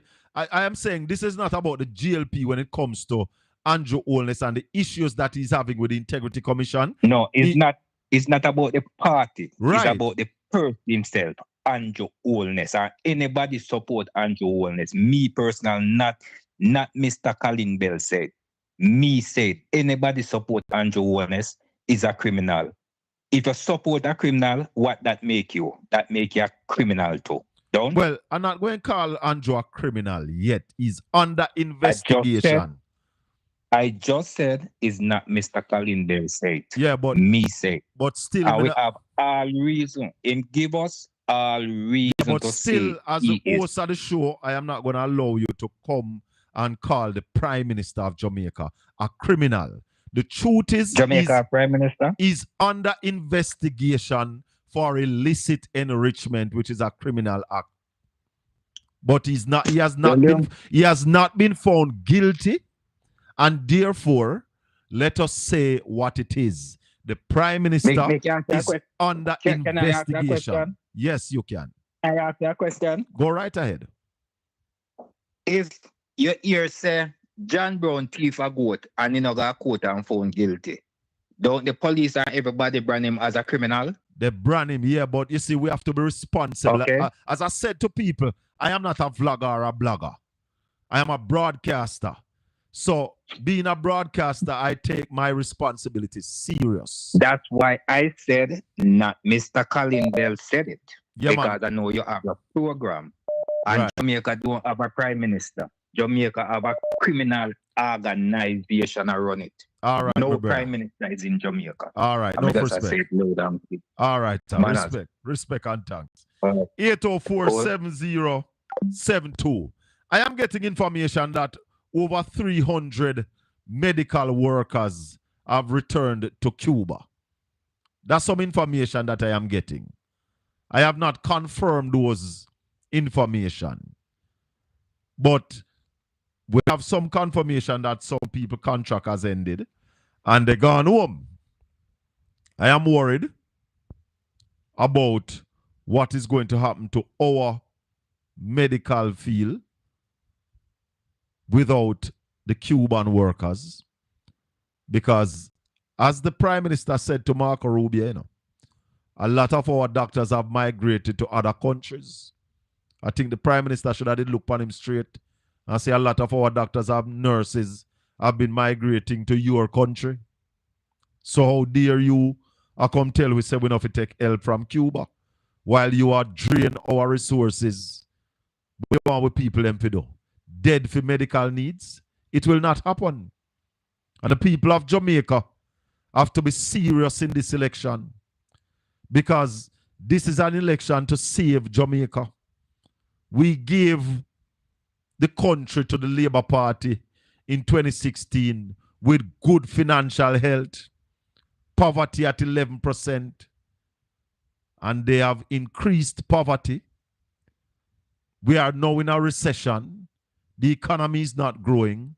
So the government has failed. And it's time for people who have consistently grown this economy. And I talk about the things that these people talk in the parliament. And Fitz Jackson says not in the parliament they drink whatever they drink. They might drink it somewhere else before they come to the parliament. 804-7072. You can call me straight. You can call me on WhatsApp. This is Portland Spice TV. Please like, share, and subscribe to the channel. Share the channel with some people. Because when we come here, we give you real information. And when we talk, you can go back or repeat what we say. And that's why we don't allow certain vulgarity on this channel. Hello, good morning. Good morning, Mr. Bell. Welcome to Portland Spice TV. Yeah, Mr. Bell, I'd like to say something. Jamaica people don't really care about thief and care about nothing these last days. Even yesterday, I was talking to somebody, and he was telling me about someone who needed $800,000 to do some hard thing that he have to do. Yeah. And I just simply said to him, say, say the government, I didn't talk about jail PR. I just say, the government them need to do better. Yeah. And believe me, he said they can't do no better. They can't do no better. He said they can't do no better. And he just jump on Mr. Gold. I said, you hear me call the PMP. I said the government them need to do better on this. You see? He said him satisfied and can't do no better. So it is the and he said none of the party then is no different. So I don't know. No, but when you hear them say that, you know that they are labor rights. I know. Him, and it is the kind of stupidity. Him don't vote, but I know labor right in this. The kind of stupidity that people are talking about, we can't do no better. We can do better. Well, we can do much better than we are doing. Tell you where me live. And the people them down here, you don't need to talk to them, they don't care. They say, some of them say if them could have get some of the money for keep too, they're not keep some. So let me tell you something. That's where Jamaica is now. Let me tell you something. A lot of people are selfish. They are selfish and they are stupid. And let me tell you why I say that. You ever hear what I'm saying, say, crime is never bad until it reaches your doorstep? Yeah, that's what I tell him. Say, when you go to the hospital and you ever sit down in the chair, you walk. That is the selfishness. When you take $20 billion, that could build 2 hospitals easily. When you squander $11 billion by just giving away 20,000. Those are the kind of rubbish that is happening in this country. And then, because I tell you something, caller. And I hear the Minister of Tourism jumping up that Marco Rubio said that they are going to revise the travel advisory. Remember that the travel advisory for tourists coming to Jamaica was not just about crime. It was about the health sector in Jamaica. The health sector, there has not been any improvement in the health sector. So what do you think is going to happen when they review it? They're still going to leave the travel advisory in place. So caller, let me tell you something. We are our brother's keeper. And until we start understand that. Because you see what happened to you can happen to me. You see what happened to me can happen to you. Yeah? So not because it not happened to you yet, no means it can't happen to you. And that's why they say crime is never wicked until it reaches your doorstep. Well, it's up the window and they don't hear nothing while a Labour Party doing it. So they don't hear nothing. So, me come to the conclusion, Mr. Bell. Yeah. Me, I 68-year-old. I'm getting old. So Wow, congrats, I have man. You're few. going. I have few little children. Two daughters live here and two granddaughters, two little great grandkids. And I wouldn't mind if they could have found somewhere to go. You want to go foreign. Everybody can go, you know. Some we have to Tanya. But better than go live at Trump more live here, so for nobody don't care. If we take sick, Mr. Bell, what we going to do? Go to the hospital, go sit down in the chair for three. And that's why we have for to 3 days. and that's why we have to ensure that we fix up the hospital. That's why one of my thing was to get the Port Antonio Hospital upgraded to a Type B facility. It is unacceptable for us to have a Type C as the only hospital in the parish. But we are going to fix these things because in the name of Jesus Christ, PNP is going to win the next election and we are going to do the things that every needs day to after be I done. took up and fasting, you know, for we must win. For believe me, I don't know. I'm going go on. Do your thing if Remember, that is your thing. we are farming we down here, right? Where are you calling from? Calling from St. Elizabeth, the district named Flagavan. St. Elizabeth, we big up. farming we do down here, right? Yes. And when we hear about it, then take everything up for the agricultural thing. We just worry now for of course. And we want to learn how we're going to get themselves. Of course, you must worry. You see, them think all we are fool, you know, but all we not fool. Bless up here and thanks for the call. Yeah, man. All right. You see, and everybody fool. And when you remove GCT from imported raw vegetable and meat, you're mashing up our farmers. President.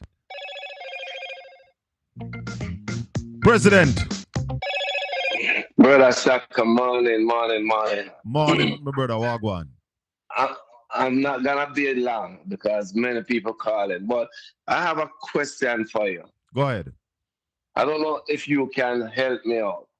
What would it take to reinstate Jamal in Jamaica?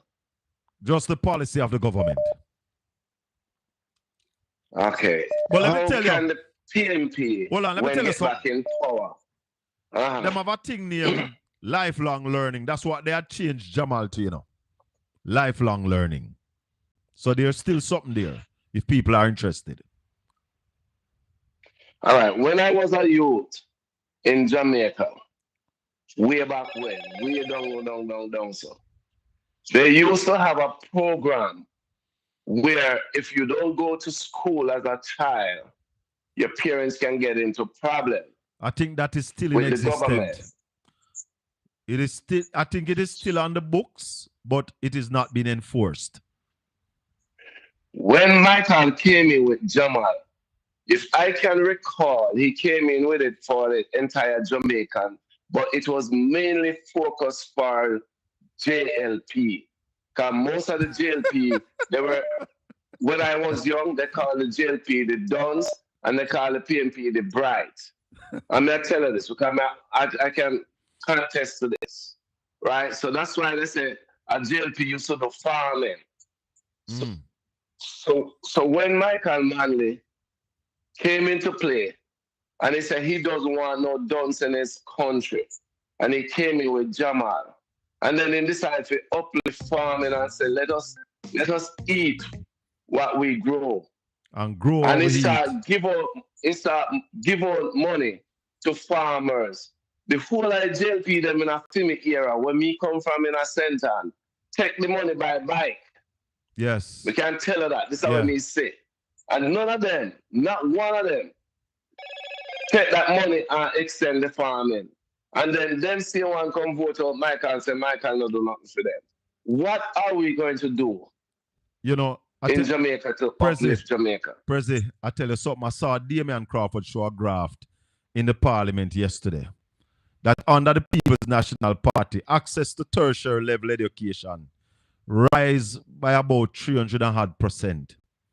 Under Andrew Holness, it has increased by 3%. PNP believes in educating our people, my brother. That's what we do.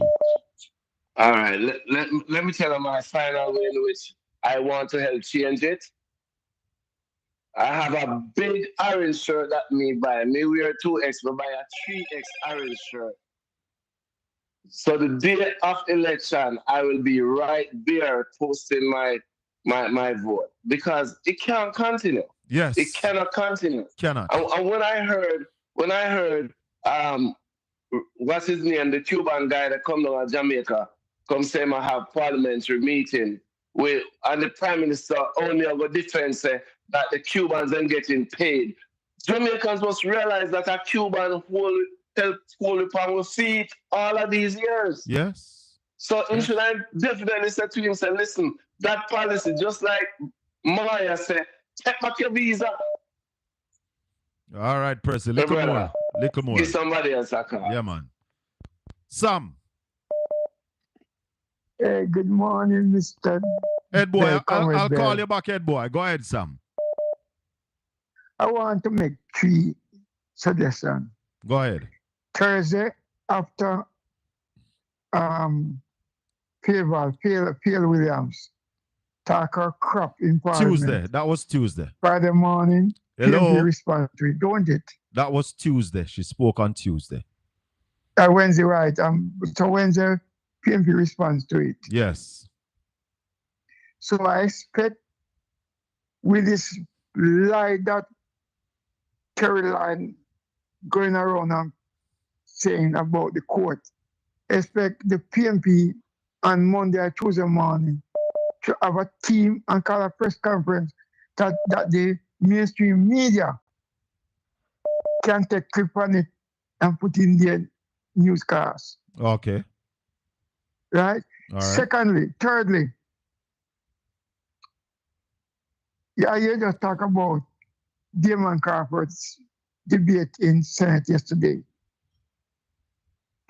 I would like the PR communication team of the PMP to segment of these into a 5-minute package on each subject and place it all in all the social media platforms, right?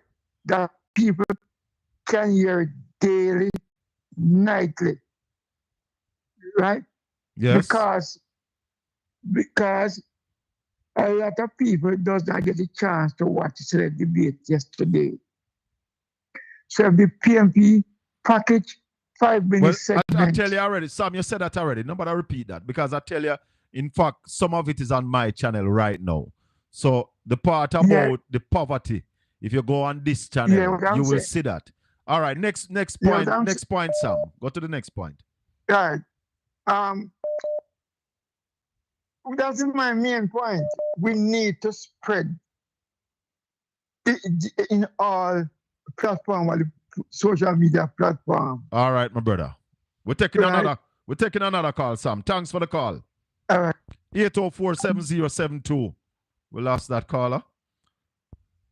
A whole heap of things this morning. Because I want to say something about the National Stadium. I think what they did with the National Stadium is wrong.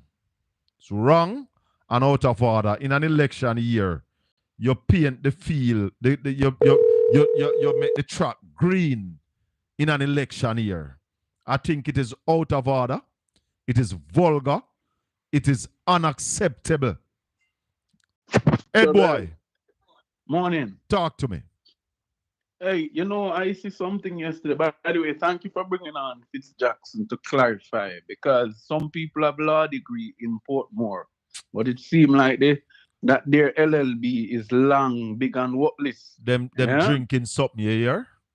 You hear? Right, and you see, let me tell you something. Justice Seymour Panton is a respected justice in this country.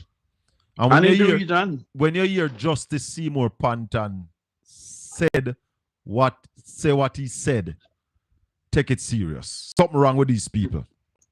Right. Go ahead. Colin, there was an event yesterday in Western St. Mary. Oh, yes? Yes. And I want to show you how tricky and how samfy the man in. It seems like there's a correlation between the man in Western St. Mary and the man in Western Portland. Yes. Yeah. Mm-hmm. They're very good at tricking people. They're my friend. This project that they break going on yesterday and claim that they were running water from Mason Hall to Days Mountain, yeah, in the Orocabessa division. I want to say to people that this is another three-card trick again. And let me tell you why. In 2020, right, Mr. Montague and the same Rural Water Supplies Limited came and had a meeting, a consultation with the people of Mason Hall about the same water supply, right on the verge of the election, you know. Yeah. A matter of fact, it was done in July 2020. Now, I asked the question, right? Yeah. They did a contract signing in 2023 for the phase. This is supposed to be a 4-phase project, you know. Yeah? And they did a contract signing for phase 1. I am asking the question, how is it now that how is this going to benefit the people of Mason Hall, Days Mountain, Hamilton Mountain, and Orocabessa? Because the thing is not fully implemented. And the timing of it is suspect because the project is expected to last at least another year or 2. So what they did was hurriedly connected pipes from Days Mountain, right? Yeah. To send the water into Mason Hall to say that them going to give Mason Hall water. But really the standpipe them set up there yesterday. And that is in Western St. Mary, right? That is in Western St. Mary. And let me tell you why they are doing this. Montague has lost the Gale division. Yes. Which was never and the a Prime division. Minister, the Prime Minister was in Gale yesterday too. Right. And I'll tell you what is happening.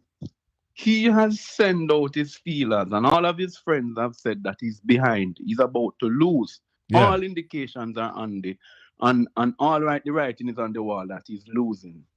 This project in Mason Hall is aimed at rescuing him, because from Mason Hall to Days Mountain to Hamilton Mountain, whenever the PNP leaves out of that zone, they're leading Montague by about 1,000 to 1,200 votes. You hear what I say? Yeah. Then when you see this, you clearly see that this is absolutely politically motivated. Nothing is wrong with giving the people water. Because the people deserve water. Yes, yeah? And water is life. But don't come with a 3-card trick, because they did this in 2020. So why come in 2025, almost 5 years after? Yeah. Well, all of this needs to be highlighted, Ed boy. It needs to be highlighted, and that's what you're doing now. Right, because this project was this peppy, but this is coming from far back from 2008, you know, when he was the member of parliament the first time, you know. So every time when he comes to an elections cycle, him drop on water. And him drop a little water project and tell people, because this area has suffered significantly from water for a long time. And it's not because of lack of trying from the former member of parliament, Silvera. But what I say to you, my friends, and to the people of Western St. Mary, will you fall prey to the same trick? Him and Andrew Holness went in 2020, and I hear Andrew talking about house. They went into a village in Western St. Mary in Orocabessa called Galena. They break ground for a so-called NHT housing project, which is supposed to build 300 units around there. And to this day, you can't, not even the bush they move back again from they did it in 2020. Wow. Yeah? These guys must stop this nonsense, and the people of Western St. Mary are not fools. They see the trick. Yeah? And the two trickiest and cunningest politicians in Jamaica is the one in Western St. Mary and Western Portland. Yeah? Well, I guess they'll run out of trick this time, because the one at West Portland going to lose, you know. And Let me tell you something. I say it here this morning, and I know it might shock a lot of people. West Portland will, for the first time in 18 years, be back in the column of the People's National Party. And before I forget, Ed boy, the Buff Bay division will have their conference tomorrow evening, starting at 5 o'clock. Buff Bay Divisional Conference, 5 o'clock. Guest speaker, Peter Murcott Bunting, the best Minister of National Security that we have seen in the last 2 decades. Isaac Buchanan, MP candidate for East Portland, will be there. And Comrade Doreen Campbell, the MP candidate for West Portland, will be there with the 9 divisional leaders. So tomorrow evening, all road leads to the Buff Bay Primary School for the Buff Bay Divisional Conference. And as I go, Colin, all I have to say, every time the People's National Party has been at a crossroads, needing to come back to power, needing to rescue Jamaica, they have always looked to the east. They have always looked to the east, and it is Region 2, the parishes of St. Mary, St. Thomas, and Portland, that is going to cement the People's National Party's victory. And I tell you something, you know, Ed boy, I feel good about Willie, you know. I am feeling good about Hubert Williams. I said to somebody, right? Yeah. If you check in 2011, James Robertson won that seat by by less than 600 votes. To, I forget the candidate that ran against him, but he's in the trucking industry, the haulage industry out there. Yeah. And he won that seat by less than 600 and votes. And Marsha Francis came very close to. Yes, in 2016 as well. Yeah. So this notion that Western St. Thomas, by the way, if you were to dub seats JLP and PNP, really it was Eastern St. Thomas that was JLP until Fenton Ferguson came there. Yeah. Western St. Thomas was in the column of the PNP until Anthony Hilton left the seat. All right, Ed boy, a little more. Later. 804-7072. Good morning. Yeah, boss. Good morning. How are you this morning? Me good, you know. Me just have a fast issue for talk, because me hear everybody a talk and me no hear nobody else about this. Well, I'm talking about this gas tax, $13 gas tax that was implemented before this government come in power, and this government is in a power for 9 years now. And that $13 gas tax, we have over 3 million people in Jamaica, and if you times out 2.5 million of the people for 1 year, and you check it out, you get $75 billion per year for gas tax. Hold on. And all we pay gas tax, do you know? However, it's a lot. It's a lot, but how I check it? Because I check it off of my car, what I have, a little Pro Box. Because it's per liter, you know. It's per liter. Right. Yeah. But you have a lot of people that have bigger vehicle and more vehicle than some. Yes. That's why. So you said average out. So it average out. It must be more, but not less, because some people have a company where they have a whole heap of truck and thing will take more oil, and my Pro Box not take a lot. Yeah. And things. So we're in the range of $75 billion every year where they would make off of the gas tax, right? Even if you want to knock it down to say 60 billion, but it won't be less than 60 billion. But it might be more than that, you know. Huh? It might be more than that. My vehicle will about 50 odd liter, close to 60 liter. It's what I'm saying. So you would say the government is making 70 billion then per year for half of the gas tax. So for the period of the 9 years where them in there, they want to make $670 billion. And you in there for 9 years, and you're gonna come up with a little thing about Sparks program, like how you implement it and take out $45 billion and I got pen on the road. But let me say something to you about the road. Even $100 billion penny and fix up the road. Let me say something 45. Let me say something to you about the road. Yeah. And why I say the government is wicked. This present government has had the most money to spend than any other government in Jamaica. Yeah. Yeah? However, they deliberately leave the roads to deteriorate. And coming close to the election, then they're going to roll out 40 billion. This has never been done in Jamaica. But they have allowed us to suffer, mash up a vehicle and now they are using election gimmicks to say to us, we have money to fix it. Why you never fix it long time? Why you allow it to deteriorate? Like them take Jamaican and all the Jamaican people for idiot. And I like they take us for idiot. And let me tell you why they take us for idiot, brother. When you have a budget debate and all of us who are interested have the opportunity and the capacity to watch and listen to the debate, and then the Minister of Finance come and say something totally different from what the opposition man say, I tell you a lie. When the court rule against them in the Portmore saga, and Orlando Turlang can tell we say it is a victory for the government. It's not like them take with a fool. Then take with a jackass. Yeah, true, man. That's true. These people take us for jackass. Yeah. Not to mention, you're driving, not to mention, I'm going to forget about the gas tax. I'm going to forget about the gas tax. You're driving a vehicle on the road, you have to license it, fitness, buy all them feed there, that and other money when me not even count in a what, you know, you're getting off of one motor vehicle, plus the parts, them where you go buy pay tax and GCT to fix it. So they're making a whole bag of money off of the motorists and when they have no road for drive, you know. Problem, pure pothole and, you know. Yeah, man, time come. Yeah, you know, All time come, man, then take with idiot. This government is a liar thief in government. Time liar come. and thief. And the Bible said, lying lips is abomination unto the Lord and in thief. So, you know, but I feel like say, man, go win back. Because God now make him win back. All Into right, wicked. sir. Respect. All right, have a good day, sir. Yeah, man. Talk truth. Talk truth to Mr. Bell. Bobby had the backing of the Woodbine family in Western St. Mary. Now Bobby is going up against his nephew. So all the financial help he got before now cut off. You see, when a government treat people the way that this government treat us, then you understand that they don't care. They just care about the power that they want to have. This government is a team of wicked representatives. Now, when I hear Orlando Turlang, you know, said the court ruling yesterday was a victory for the government. What go on, brother? Hear me now. Yeah. Sometimes I don't know when me talk, me not remember good or what. But I was in charge of the Portmore, Portmore and parish. No, the Minister of Agriculture.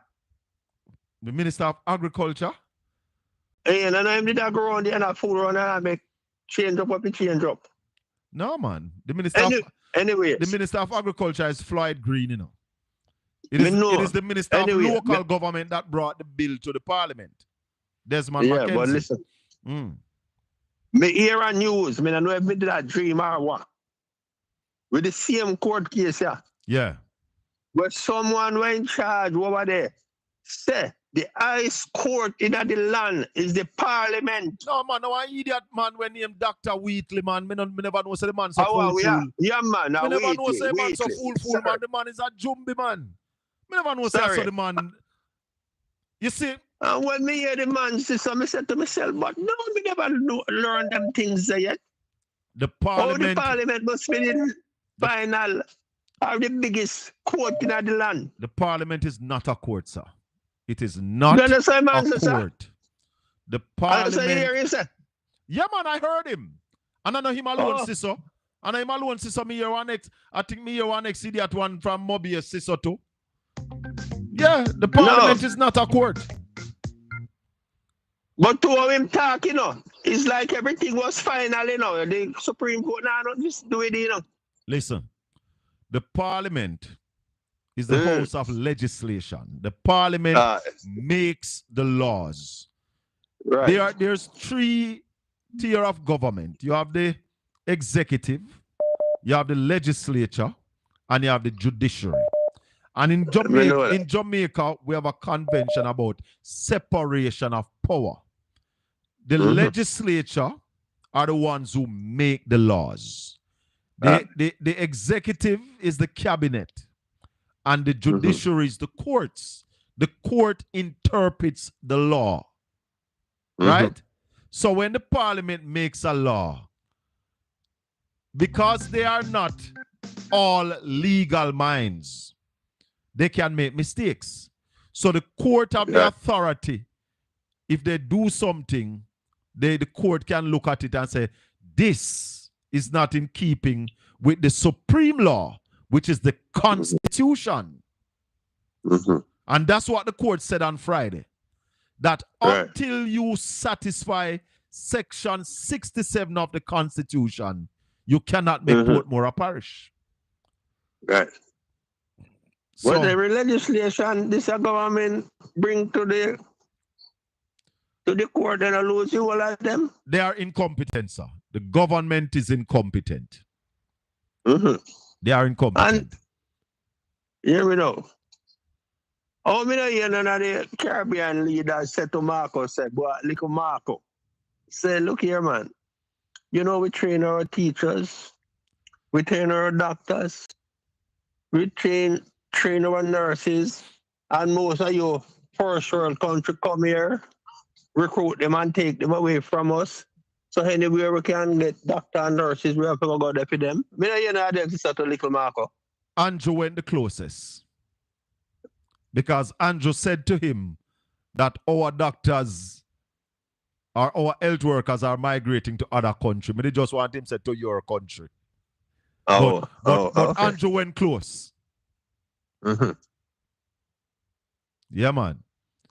Mm. All right, my brother. Yeah, just have to set your respect. Yeah, man. You see, my people, things are much easier these days. You can talk to your phone and ask your phone, what is the parliament? And it will tell you, a house of legislatures. If you ask it what is the court, it will tell you. Now, Dr. Andrew Wheatley, man have a PhD. But the man said that the parliament is the biggest court. They must stop it. They need to stop it. The parliament is not a court. And, me just a hope labor rights start. And if you can't read, you can talk to the phone. The whole on our phone. Ask somebody to put on the voice thing on the phone so the phone can talk back to you. Jesus, man. Jesus. They were told in the parliament that Portmore cannot become a parish that way. And I remember Mark Golden took Desmond Mackenzie to school. Holy man, and teach him. Makes the laws. Morning, lock off the instrument in the background for me now, please, and just listen to the phone. Yeah, man, go ahead. Good morning to you and your listener. Blessings, man. Welcome. When I call the talk, so I just reinforce them and say, well, that's why my comment is the first if you study, read and if you study, And the Bible tell you that too, Eh? The Bible also tell us a study to make yourself approve, Yeah. I wouldn't say Wheatley's are dunce, and I wouldn't say them are dunce. I think they're more on the arrogant side. Are them marginal?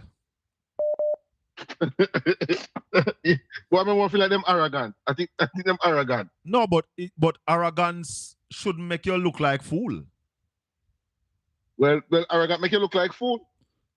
Because if you are not knowledgeable about something, why speak about it? Then if you're not, but I think Wheatley is knowledgeable. Or a man get a PhD because it's a PhD when him read for him having. It's not a PhD that was bestowed upon him. Hello. So every man you see with a PhD, you don't them study for it, I buy them buy. Someone buy it. Well, tell you something. And I tell you this. Where I come from in Shrewsbury. Somebody just tell me say everything sell. You have a man named Mr. Wyndham. Mr. Wyndham used to tell us, that you have a whole heap of educated dunce, Yeah, man. Yeah, man. You have a whole heap of people. You have a whole heap of people. Educated fools. Yeah, man. Educated fools. Whole heap of them. Whole heap of them you have. Well educated, but them dunce like, but them fool like. Yeah. Yeah, man. The parliament is not a court, sir. Not a court. So when Terry Langton run up and down and attack foolishness that talk about success for the government, I wonder if you think he might talk to. You think he might talk the man behave like he's an incompetent baboon. He's only a baboon that behave like him behave. He's talking incompetent baboon. He's talking to labor rights. He's talking to the labor rights who don't have critical thinking.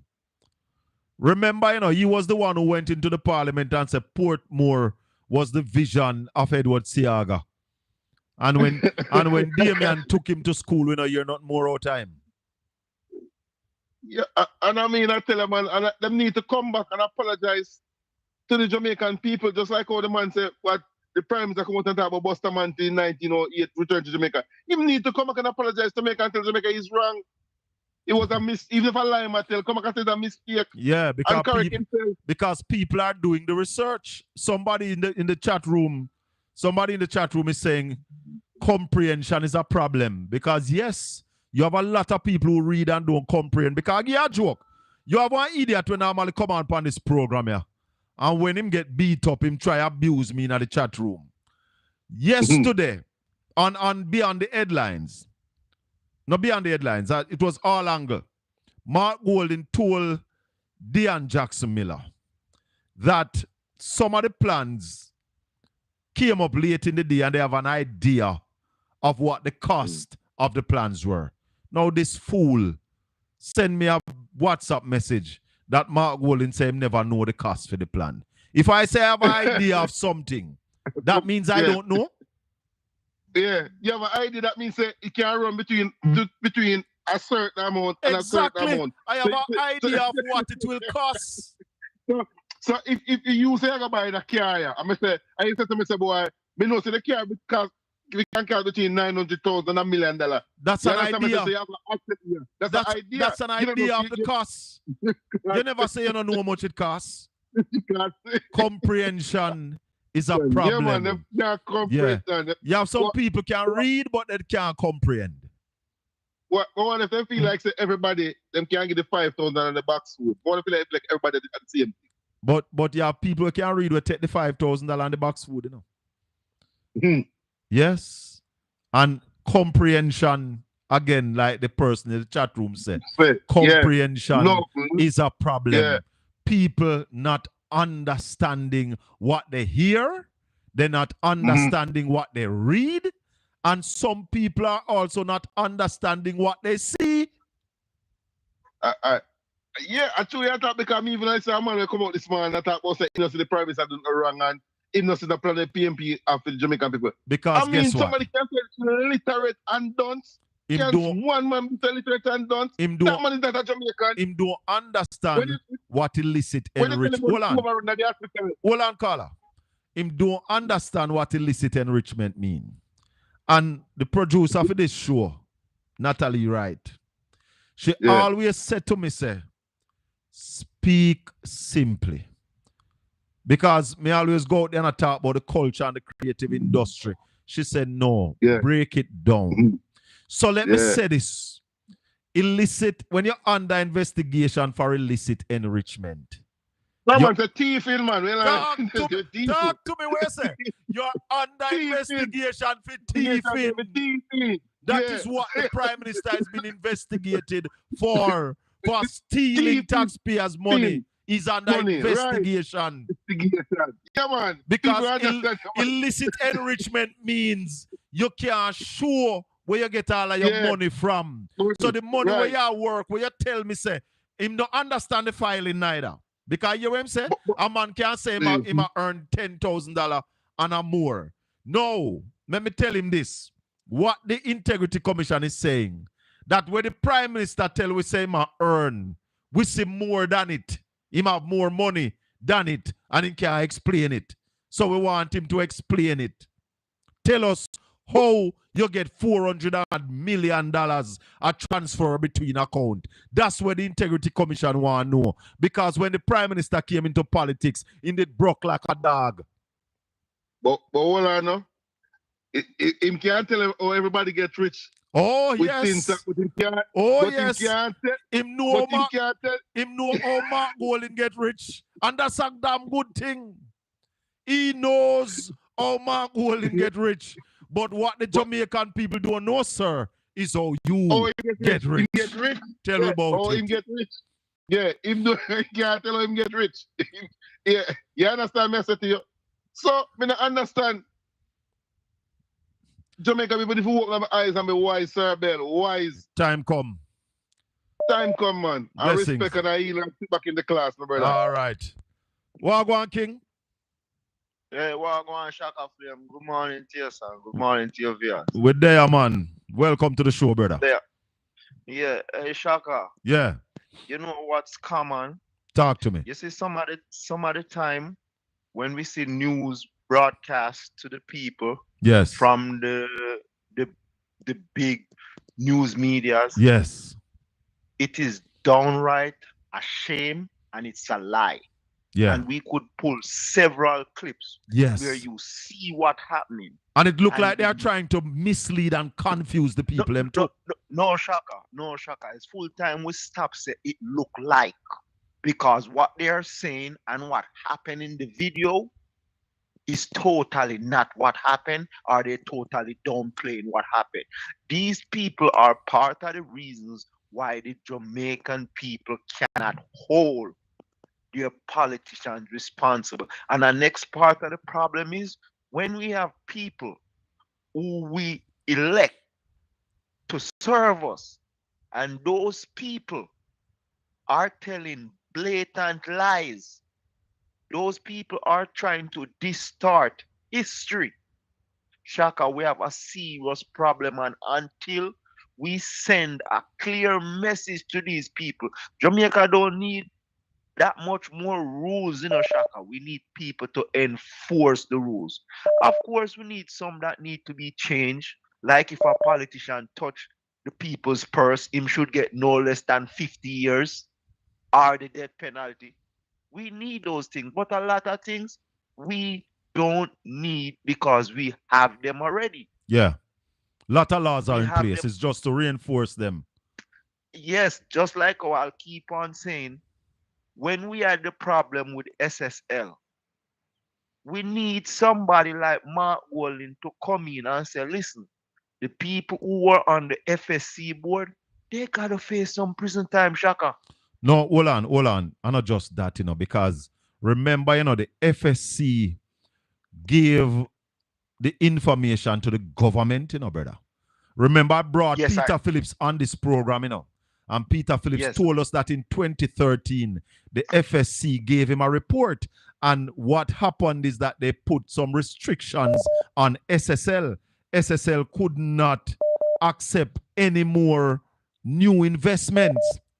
And in 2017, the FSC also gave this administration the information, and they lift the regulation so much so that one of the director of the FSC resigned. Yes, but that's the part that I'm leading to. I'm not leading to the 2013 when the restriction. We are talking in the 2017. Yeah, but it's not the but it wouldn't be the FSC, it would be the government. Because the FSC would have done their part by giving the information to the government. Okay, I thought the FSC could pull the plug if the government is if he pass it on to the government. Yeah, man, the Ministry of Finance. You remember this? You remember when the SS thing blew up and the FSC, remember the director resigned, because they were saying that the director was basically never do nothing. And then they found out that the FSC did write to the Ministry of Finance. The minister said him not get nothing. And when the guy insists, he ordered his staff to go and look for the communication. They didn't find it. You remember who found it? Nigel Clark found it. And in a theme cabinet. In a theme cabinet. Yeah. But look at this now, Shaka. We are about to closely embark on 2030. What you think about the Prime Minister giving water yesterday and taking it back? I don't understand you. What do you mean give water and take it back? See, yesterday me I watch them open one new pipe, and by them don't open the pipe, them take up back the pipe and gone. Somebody said they sent me that video. Me not see it yet. But Shaka, listen when me I tell you. Yeah. You come from my father place. One of my best friend who work at Coffee Industry Board come from your place. Listen when me I tell you, them cut the ribbon, open the pipe, and then them take up back the pipe. Somebody said to me in the chat room that they sent me the video. Me not see it yet. And as a matter of fact, Shaka, the other day when I talked to you, I meant to say something to you. You see with that coffee thing, Shaka? Yeah. You ever watch when them used to have free zone at Marcus Garvey Drive? Yes. And you see free zone when in the morning you see how much because most women are go work and most women are come off of work. Yes. Shaka, in most of these parishes where them have coffee a process. You used to have thousands of women, Yeah, man. young women. Me used to pick coffee as a youth, you know. No, but no, that I pick. Me I talk about when it go to the factory, and Yeah. then them have to sit down and look for the And pulpit and all of them thing there. No, me not talk about the pulpit. The pulpit is a different type of place, SHACKA. Me I talk about when them go dry. Yeah. And that's why I tell you, say, everything was in place. One of the biggest automated plants is down in Clarendon. Okay. And let me tell you, when the JLP come in, after coffee was $14,000 a box, the workers them start get paid. Majority of the women them who used to pick coffee, when them pick the coffee, SHACKA, that's after they being dry, and then like you have to look for if it have a pinhole defect.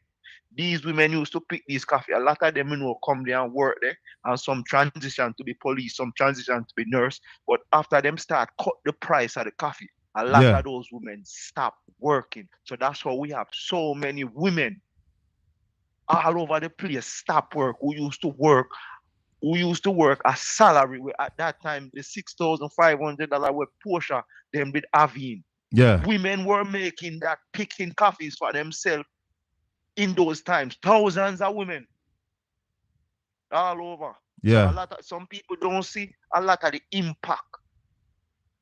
No, but a lot of them you say women. Portland is a place where the impact of coffee is felt heavily, you know. The Buff Bay Valley, I know. the Rio Grande Valley. A whole heap of people make them house out of coffee. And when coffee price went down to $3,000, them leg a cow in the coffee field. And when Hubert Williams say coffee farmer forget $22,000 a box, them call him dunce and lazy. These people don't respect farmer, brother. Thanks for the call. You're welcome, my brother. Yeah, man. 804-7072. We're taking your calls. And we've been missing a lot of calls, you know. Lord have mercy. What a whole heap of call we missed this morning. This has shown me some miss 80 odd calls, you know. Let me try and return that caller to this lady. She been calling multiple times. You see, this government is a general government. And they will lie to you. It's two things them say. The Prime Minister said it's a battle for the minds. And the MP for West Portland says a battle for the truth. And I have been telling you that the truth and the GLP have no lot nor part. That is one thing I know for sure. They are not people who tell the truth and speak it ever. Them people are not afraid to just give you a story. Any story them want, they give it to you. They will tell you anything to win the election. And I'm saying to the people of this country, be careful. It's the same way they tell you that the economy is not in a recession. Yes, sir. Morning. Hello? Morning. Morning, how you doing, man? We're good, you know. We're there. I teach the people, and I try to get them to open their eyes that they can see what is happening. Yes, man. I was listening to the previous call and talk about the water thing, and yeah, man, I've seen the videos myself. they took back the pipes. I don't understand that. How? Them just rig up a system to make sure water come out. You know, they normally just turn on a pipe to say water is there. Yeah. They rig up a system. They did all that. The water came out of the pipe. And then after that fanfare, them start to take up back the pipe them. But why would that be necessary? Why you wouldn't just wait till you finish the work and put it in the pipe, then you do that? Why would you then you don't know so people are gonna see that on video in this day and age? Yeah. But it's not the same thing happened down at St. Thomas with the roads when never fixed, never ready for cut ribbon. That road in St. Thomas going to have to be redone, you know. And I think I don't remember somebody said in the parliament from the PNP side that there needs to be an inquiry in that road on a St. Thomas there, you know. And rightly so, man. And rightly so. All right, my brother. Enough respect. Yeah, man. I love your show, man. Every Saturday I listen. Thank you, man. Appreciate it. Hello, good morning. Good morning. This is Portland Spice. Portland Spice TV, you're live on the air, ma'am. Yes, I never called your program before. I called quite a few others. I want to know why the Prime Minister went to the Supreme Court. You know the reason why? Why what? Why the PM went to the Supreme Court yesterday? I think yesterday, yeah? Yesterday? I think it was yesterday. The case yesterday was about Portmore. Yeah, I know that, yes. Right. So what? So the government wants to make Portmore the 15th parish. The opposition is saying we are not against Portmore becoming a parish. However, it must be done properly. It must be done with consultation with the people of Portmore. Plus, you can't cut cross the borders of the existing constituency. That is unconstitutional. But with all of that said, the government used their majority in the House of Representatives and in the Senate to pass the bill. So the opposition took them to court, and the court said it cannot be done. Can't be done that way. Well, I know I am from Newland, but I don't live there anymore. I lived in Barbados. First England and Barbados. Okay. I've been watching going on. So I do not want for them to split up. No way. It's wrong. Yes. Why is he want to do that? I know the reason he want Long Tongue to get to able to win. Yeah. Right? But he cannot do that. The Prime Minister is too enough. He think he owns Jamaica. And I'm telling him, I'm older than him. My first son is older than he. Right? And he must behave himself. He cannot, because he's a Prime Minister, think he's a bully. You cannot change up my district. I born in Newland. Right? And it's not no Portmore. Right? It's got to be, you're going in there and want to change things to suit you? How dare you? Huh? You do enough, man. You want to get out because I'm very sorry about that, but don't split up my parish. Don't split up my district where I born and grow. Go and split up something else, but not my district here. All right, caller. Okay, thanks. Bless you. Pringle, you want a second bite of the cherry? Talk to me.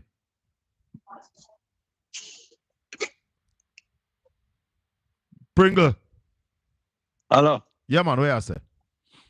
Colin. Yeah. I've been warning you. I've been warning the PNP. Yeah. Over and over. The PNP said they will not turn over power. The JLP said they want turn over power to the PNP. You don't know what they have in the back of them head. Well, it's not for them to turn over power, you know. It's the people who gives power to the political party. But the people party. can't vote and still lose. Well, we're not going to make that happen.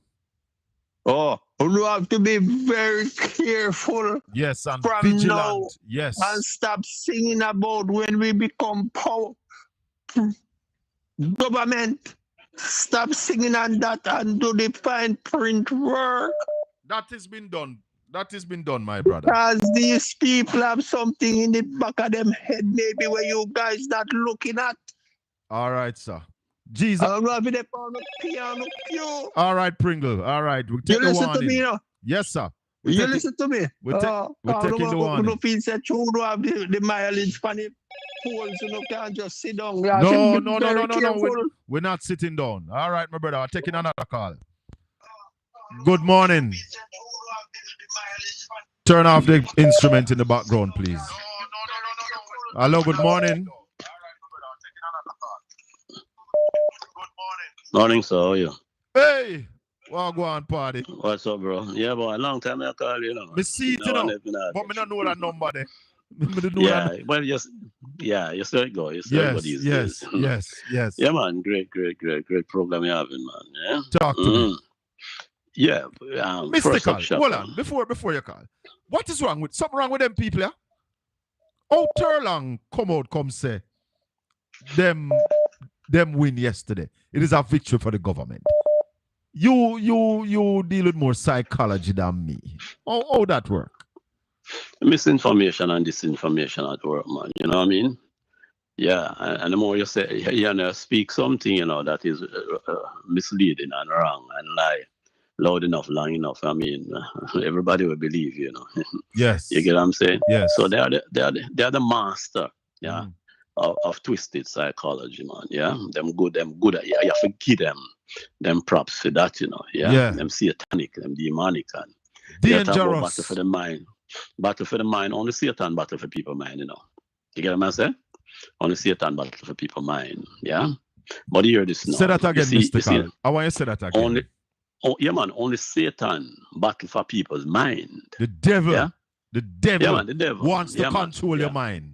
The deceiver, man. Yeah. Yes. In battle for people's mind, want to control people's mind. Talk to And me. you see that, you know, many people understand how scripture work, you know, but you see that in Genesis 3, you know, brother. Yes. The Bible said the serpent is more subtle than any other creature that God would have created. You know? The serpent, you know. Yeah. Yeah. And that is a metaphor. Yeah, it's related to people. You get what I'm saying? Yeah. And you have to figure out the rest of it. No, a criminal organization, bro. Mm-hmm. Yeah, don't comport themselves to the rule of law. Talk to nor me. constitution. Talk you get what I'm to saying me. to you? Yes.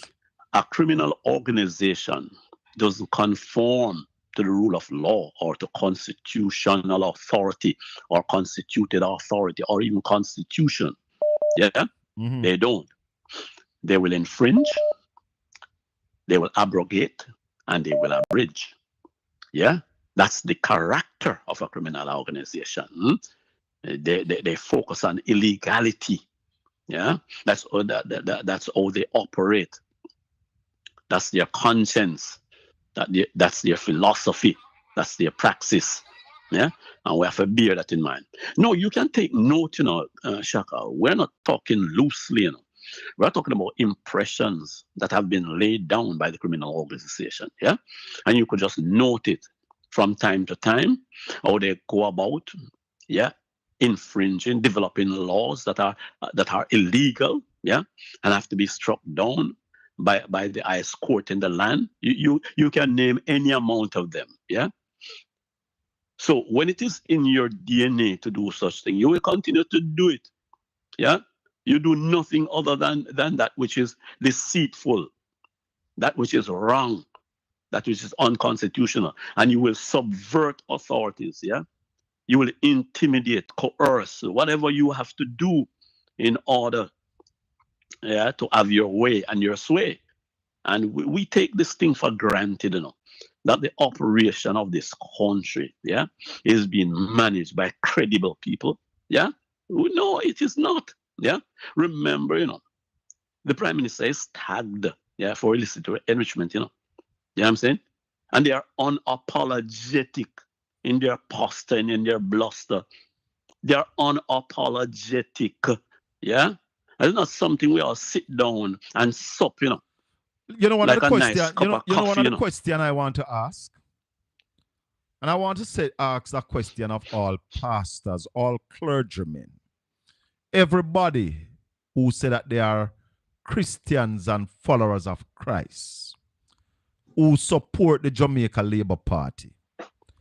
Is it biblical for you to be comfortable with somebody who is under investigation for illicit enrichment and who have not given you any explanation and is not willing to come in a press conference and take questions from the Fourth Estate as it regards to that illicit enrichment investigation?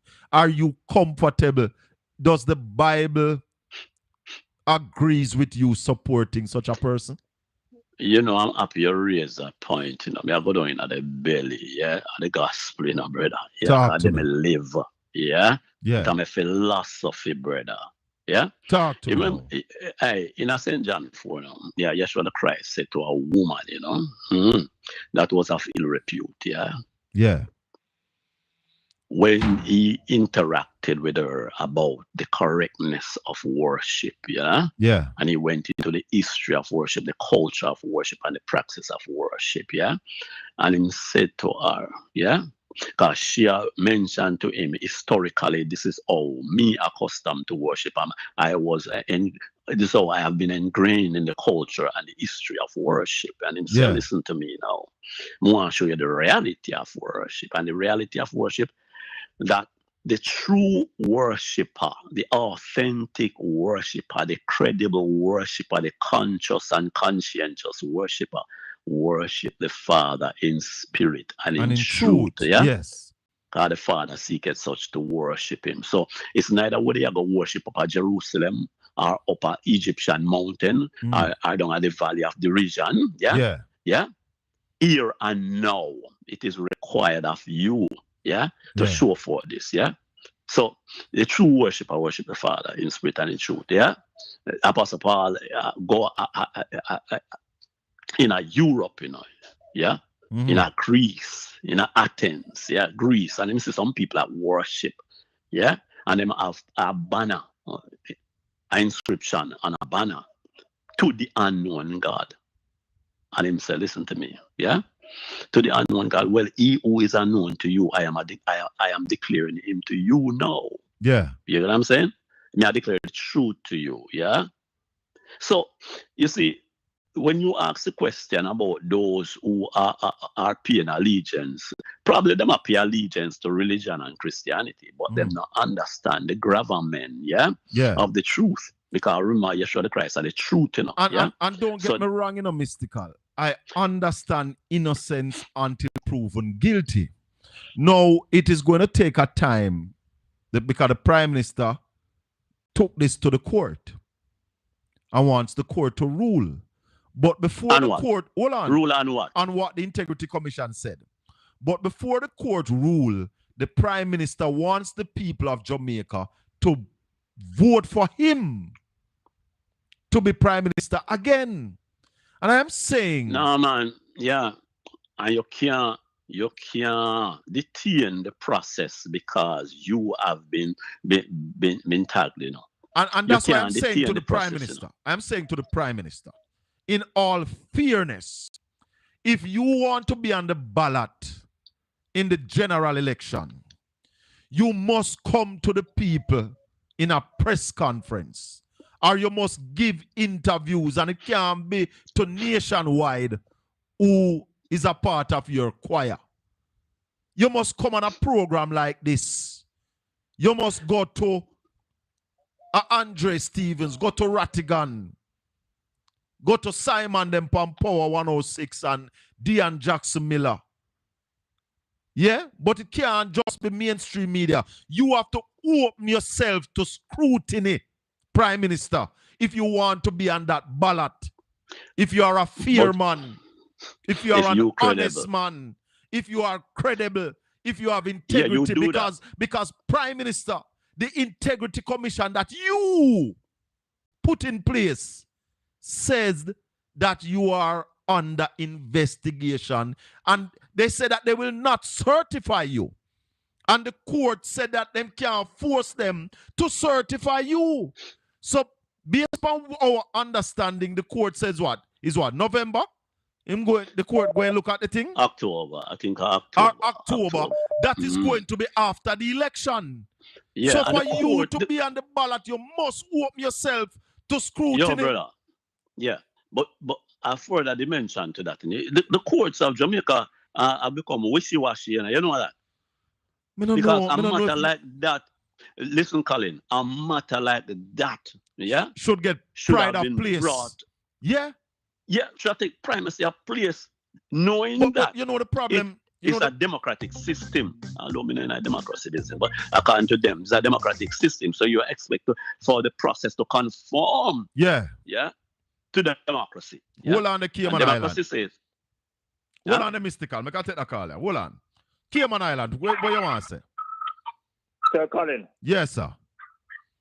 Good morning, sir. I was listening to you a while ago. I think one of the salient points that you're missing with the Prime Minister now, why the IC cannot clear his declaration now, is that the Prime Minister, the IC said, the Prime Minister is not giving them certain information which they need. That is one of them, yeah. They Just ask, one of them now. yeah. And let me tell you something. If you don't have anything to hide, just based upon that premise, as they say, the Christianity should be looking at it and say to themselves, what is it? And then I just believe that it's just a face card when him say him going to go to the court to rule on it. It's because he knows that within himself, if you as a prime minister don't have anything at all to hide, you have an integrity commission. You should be able and truthfully say, okay, this is where I get my money. This is where only when people have something to hide, they will do something like that to try use the court system to say, okay, then let's do this way. All right, my brother. So, yeah, man, thanks. Respect. Yeah, Mystical, back with you. Mystical, we're back with you.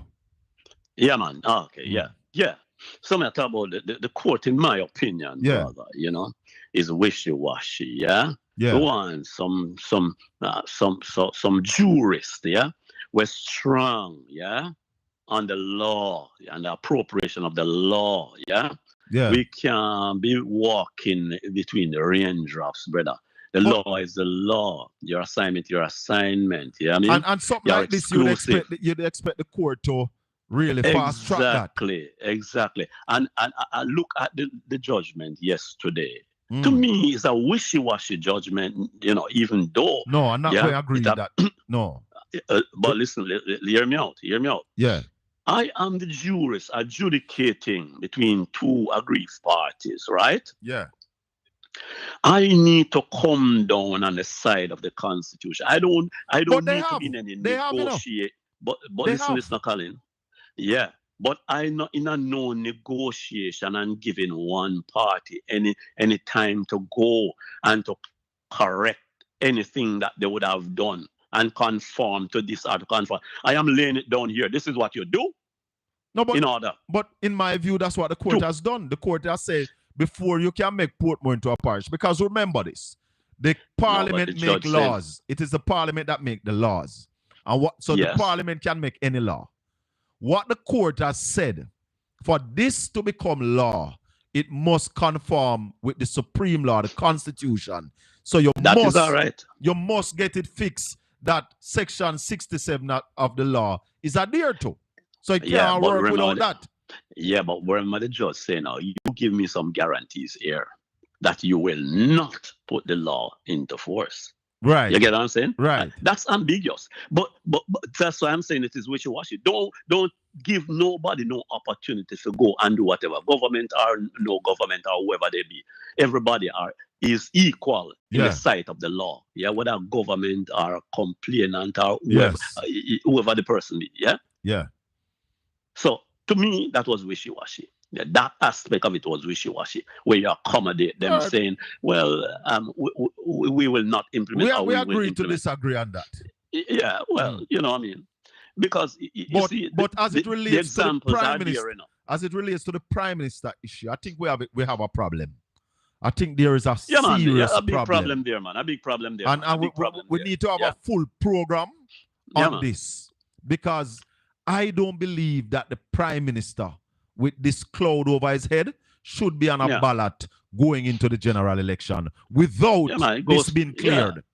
Without and it goes this being towards the cleared. morality and the decency because and the watch this, Mystical. Watch this. What if the prime minister run back and God forbid the GLP win, and the prime minister and the prime minister become prime minister, and then he's found guilty of illicit enrichment? Brother, because remember, Marissa Dalrymple resigned because of what the Integrity Commission had on her. Then bring her back into the parliament. She got court and was found guilty. Brother, watch this now. Watch this. You get what I'm saying to you? Remember that the Jamaica Labour Party, and the Republican Party of America are brothers and sisters. Remember that Donald Trump, is the father of Michael Holness. Yeah? Remember, the father is a convicted felon, and he's what? The president of the United States of America. With 35 am I making sense? With 35 convictions. Am I making sense, sir? Lot of sense. Am I making sense? Lot of sense. Jamaica must be fixed up in a man. Yeah? The people of Jamaica must be have a fixed responsibility. Up. Decency must prevail in this place. Yes. Yeah? And it's not going to continue that way. One way or the other. It's going to come to an end. All right, my brother. Peace be upon you, bro. And you and your family. Thank you, sir. 804-7072. I am going to put together a program to deal with this issue with the Prime Minister. Because I don't believe, and there are 7 more people. There are 7 more people sitting in the parliament that we need to sort out. Hello, good morning. Yes, sir, morning. Yeah, man. Go on. Me there, you know, brother. There, man. Yeah, I'll ask certain questions. Ask a question and make some suggestion. Go ahead. Comparing Roger the Trump. Yes, sir. And so there's a possibility the outcome will come in America. That means a broad guy can take comfort from that. Well, Trump was convicted, you know. Was found guilty. Yeah, but some allegation against the Prime Minister right now. Yeah. So me I say Trump win the election. Yeah. So me I say no, say Rogan can take some comfort from that. Well, I'm comparing with Trump. Well, I can tell him that the Jamaican electorate is more intelligent than the American electorate.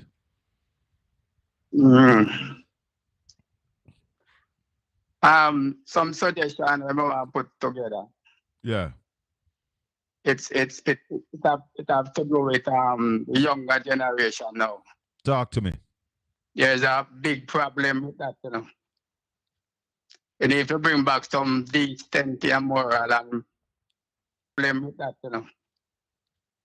You need to bring back some decency and moral and pride in the younger generation. I will start with the organization, with the school. Yes. And certain leadership must take a big stand. Yeah. To instill this in the country. Yeah. To mold back the youth in mind. Because I can't understand now why the youth them are wear them pants. Down at them bottom and still enter school. Nasty. So where is the principle and the discipline for that? That's why you hear Mark Golden said that he's bringing in ethics, and his intention is to bring back this program that PJ had named Values and Attitude. Attitude, yeah, yes, man. Yes, the youth, the society break down, man. They need to bring back the youth them. And that is why the teachers them fear. And it the violence gone in at the school. Yeah. You understand? Yes, I.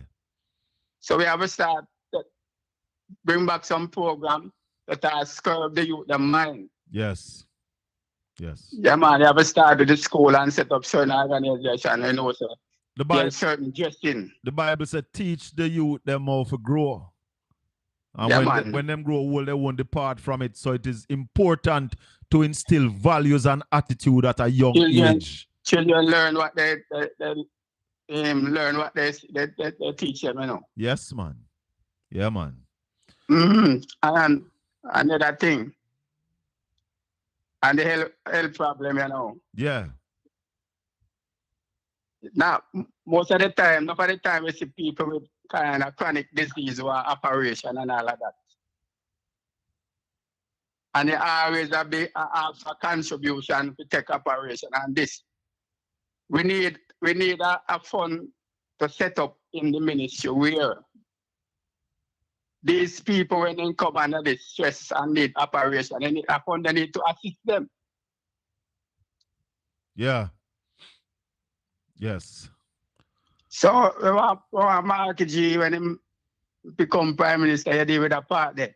Yeah. You need a budget or something where people contribute, even the private sector contribute to it. That means when time they need it, children or operation, all I said people beg with fund. And I run up and down and make it so hard. Yeah. That can fund, that can help them. Well, there's the health fund, you know. There's the health fund that was put in place by a People's National Party government. So there's actually something in place. Yeah, but it needs to be reinforced and more. Yes, we need to do more. And our hospitals need to be better. If our hospitals are better, we can offer better health care to our people. But we are going to run, my brother. All right, Baba. Bless up. 804-7072, 28 minutes after 11 o'clock, 28 minutes after 12 in the United States. We're getting off here in another 2 minutes. So if you have a call, you have something to say, we take it now. But let me tell you something. There's a level of victimization happening right here in Portland. I have a brethren up on Millbank who was slated to get some assistance, I think from RADA.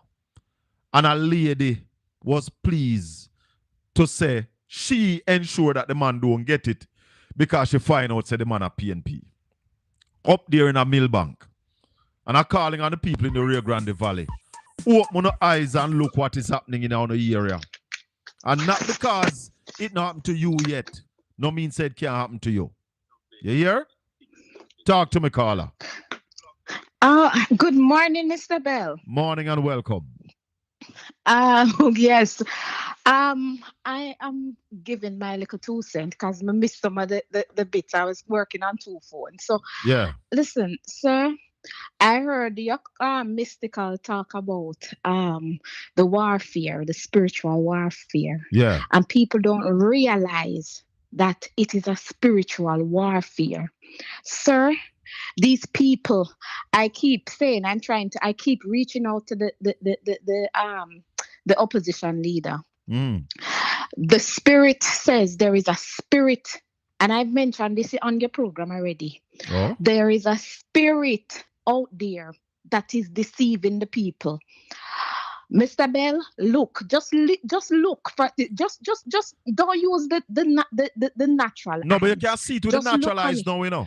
It start come clear now. You can see it with the natural eyes. Yes.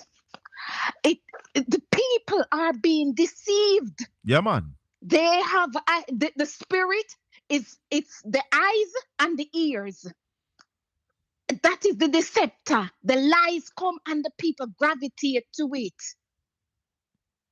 And they don't realize that they are being deceived. Yeah, man. And I hear mystical talk about it and says, you know, when you serve God, you have to serve God in spirit and in truth. Yes, man. And this is the thing. You talk about the people, you talk about these pastors, these so-called pastors who are out there. What Andrew did was he came in. Let me tell you, Jamaica is a very Christian-minded country, very spiritual. From me, I grew up. Remember, even if your parents no go a Sunday daytime, you have to go. You have to go to church. You have to go to Sunday school. You have to go to church. You have to go to Sunday school. And when you go to Sunday school, you go to Sunday school and you go to church. Right? Even if your parents never go, your grandparents don't go, but everybody have to go. For your pick-me, you have to go.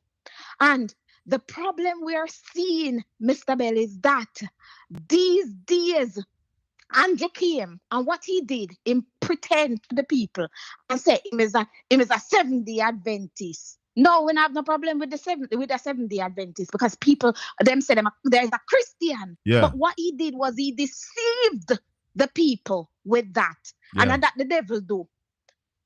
Deceive the people. Say just like how Trump deceived the people. Well, yeah, Mystical said it a while ago. The Prime Minister said that that this election is a battle for the minds. And what Mystical said a while ago is only the devil. It's only the devil. Battle for people's minds. Totally right. He is totally right. And what they did, why you think Donald Trump win the election in America? Because people are seeking for a higher power. No, it don't matter. No, if you are deceived and them say, oh yeah, and you say like something pertaining to God, these people ain't gonna be them now. Go try and try the spirit and go and investigate and read up and whatever. They're not going to. And that is what Andrew used. I call out me not boast power me do, but as me, I can say, sir, I have a relationship with God. Yes, Me can that is say that. important. I have a relationship with God that is no ordinary relationship. Yeah. Spirits don't come near me because my radar up. Yeah. Right? And from it up, me see it and me smell you. Yes. Enough time them try to kill me. But you must remember time with the spirit. But because them try it and realize them, me not farm fool. From your spirit not right, me pick it up. Yeah. My spirit pick it up. And remember, hold on. I want to remind the people that the Bible says we wrestle not against flesh and blood, but against powers and principalities in and spiritual wickedness in high places. High places. I say this on high places. I say this on your program, and I've reached out to the Mark Golden, and I'll say this again, sir. Mark Golden need to cleanse. Jamaica needs a cleansing. Cleansing. It needs a cleansing. There is something in the atmosphere, and God is not pleased. All right. God is not pleased. Him wake me up from what day me I wrestle. Yeah. Mr. Bell, me I wrestle with my spirit. Before burial, I'll share with you because I know you have to go. Yeah. Before burial hit, the Lord kept giving me Samuel, 2 Samuel 2, 2 Samuel 24. And me keep on, I say, but what a scripture there. And every time I wrestle for months, the Lord I tell me, say, you need. I mean, I say, what is it? It was about when David numbered the people. And then when when God sent God to him and said to him, say, look here, choose which punishment you want, whether 7 days of famine or me punish you for 3 days, or you run with your enemies pursue you. Sir, I say, but why God would I give me this? Why would you give me this scripture, God? Why would you give me this? And I search day and night. I go to all one of our elders and I said, because I know him know the Bible. Wrap up now, here. I says, what? Yeah. I said, what is it, sir? Me can tell you something. You see, when me do get the answer for it, 20 days of fasting the Lord send me on. It's when time I done 3 days before burial leak. You know what is happening now? It's the same conviction. I have reached out to Mark Golden. I said, Mark Golden, the Lord say you need to do 3 days of fasting to cleanse Jamaica. Because Andrew has attacked Jamaica with some demonic forces. And it is not, Michael has a warning. Michael is giving instruction for destroy, for something happen in Jamaica. People, sir, Mr. Bell, take heed. I rest my case. Take heed. A word to the wise is sufficient. 804-7072. I'm saying to every pastor, is it right to support a leader that is under investigation for illicit enrichment? I understand that investigation does not mean he's guilty. And I'm not saying the Prime Minister is guilty of anything. I am not saying the Prime Minister is stealing from the people. But I am saying an investigation by a statute of Parliament rises to the level where the Prime Minister should clear his name before the general election. That is my view. It rises to that level that the Prime Minister must make every effort to clear his name before his name goes on the ballot. Talk to me, caller. Me hear the man mention about the gas tax thing. Yeah. It's not only the gas tax, you know. You know, so the travel tax is that next thing we don't hear nobody talk about it? No, man, the travel tax is talked about. It's in the budget. All of that is in the budget. The gas tax is in the budget too, you know. But they not mention the travel tax because Yeah, man, it's one of the highest travel budget. tax system, you know. It is in the budget. The travel tax, the gas tax, all of that is in the budget. It's in the fine print of the budget. How much they collect from it, how much they expect to collect from it, what it is used to do. It is in the budget. Okay. Well, me just want to put my 2 cents in. You never hear about it. You know what I mean? It is in the budget. So, enough blessing, my brother. Respect. But what I'm saying to Jamaicans, and I'm calling on all the pastors, I'm calling on the churches, that before you put your support behind our Prime Minister, he should clear his name. Prime Minister, I am going to repeat this. I am not saying that you are guilty of illicit enrichment. I will make it simple to the people. Illicit enrichment means that you are taking money, you have money more than what your job can give you. Or the Integrity Commission looks at it. You have money more than what you file that you are earning. So you need to explain it. You need to show us where that money come from. And therefore, before you take us into the election, hold on, caller. Before you name it up on a ballot, you need to clear that. We need to know who the other people are that the Integrity Commission say they are under investigation for illicit enrichment. Talk to me, caller. Morning, my general. How go? Respect me there. Yeah. It is not just that the Prime Minister's declaration can't be certified, you know. Is what? It's the fact that his declaration can't be certified against the backdrop that $12 billion is missing out of his office alone. That is different from the Integrity Commission certification. Yeah, but at the same time, $12 billion is missing out of his office. No, it is not missing. In addition, it's not missing. The $12 billion is not accounted for properly. So his office is supposed to submit their financials to the Auditor General so that she can sign off if these monies were spent the way they were scheduled to be spent.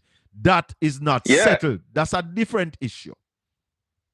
It is a different issue, but you have to tie them together too. No, I don't. You understand? No, they cannot. We know the Integrity Commission things is a total different thing. Yeah, because let me tell you what it is. You understand? The Integrity Commission and the statutory filing, that is a personal business for Andrew Michael Holness. The $12 billion that you're talking about have to do with the permanent secretary, the internal auditors in his office. So it have to do with a whole heap of people. But the Integrity Commission and his statutory filing is solely Andrew Holness' responsibility. So him can't tell you, ask the permanent secretary about that. No, that is his to deal with. And that's why I am strong on that and said he must make effort to clear that cloud from over him head before him going at the general election. And that's why I make it clear that I am not saying that he's guilty, but the investigation is launched by a statute of the Parliament of the Constitution. So the Integrity Commission is not no wishy-washy people just come up and accuse the Prime Minister. This is in the Constitution. His government brought the Integrity Commission into place. His government chose the commissioners. And therefore, the fact that they have said, Mr. Prime Minister, we're not going to certify you. It's not for 1 year either. It's not for 2 years. It's about 3 years he has not been certified for. Going on to 4. And nobody can convince me that this is okay without the Prime Minister taking steps. And taking the steps is not to go to the court. Because the court say October before we have to put this in a trial, brother. And one of the main ruling that the court put down is saying that they will not force the Integrity Commission to certify him. So the fact that he's not certified, the option I believe the Prime Minister have is to put all his document out there in the public. Say, see everything I want my file. Make himself available to journalists to interview him, and not those who are on his choir. I need to interview him. Me know Conrad O'Brien want an interview. But Mr. Bell, Andre Stevenson want an interview. Me know Simon Kraskill want an interview. Me know Dean Jackson Miller want an interview. Me know Emily Shields want an interview. Dean Jackson want interview nobody. Me know Kabu. Hold on. Me know Kabu from the High FM want an interview. The Prime Minister must make himself available before the election. And when we interview him, the people of Jamaica will then make a decision. That is the option I am giving the Prime Minister. But look upon it, Mr. Bell. Tell me if this is fair. You remember when Dean Jackson Miller did sit down with the former Prime Minister, Honorable Portia Simpson Miller. Yeah. And she asked her that people out there is saying that she is illiterate. Right?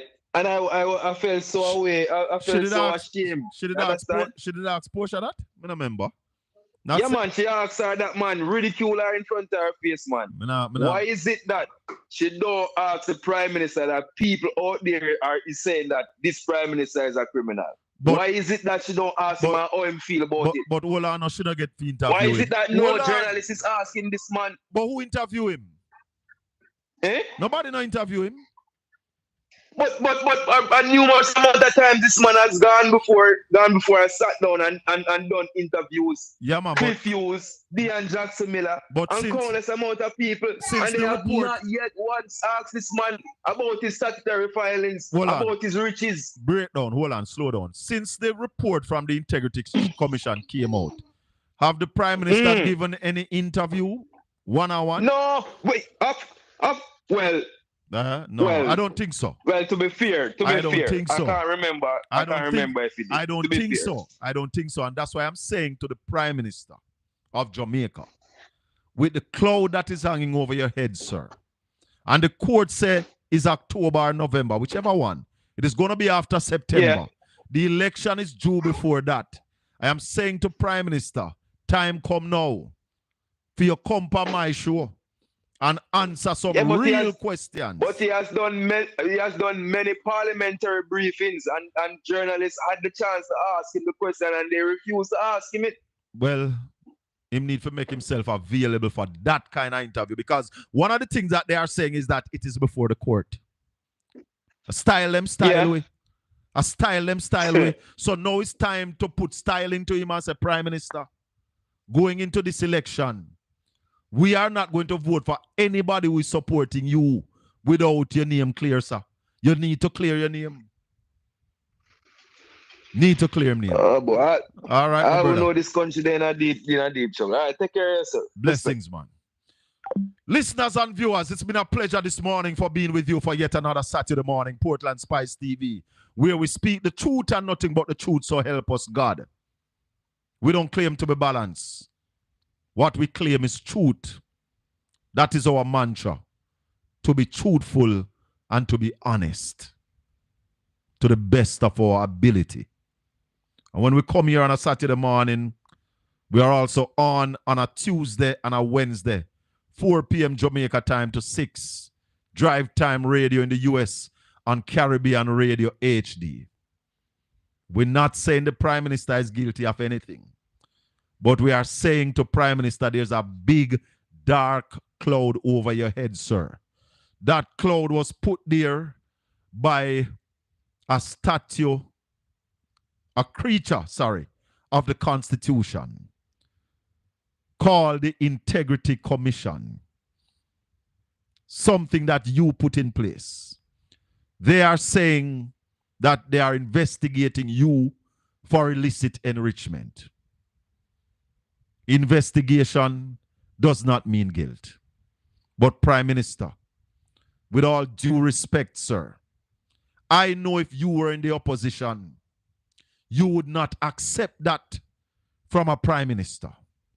We saw your posture with Comrade Azan, who built some stalls for people in a market.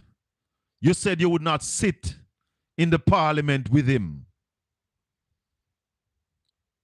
The Integrity Commission have accused you of using charitable funds to buy stocks and bonds.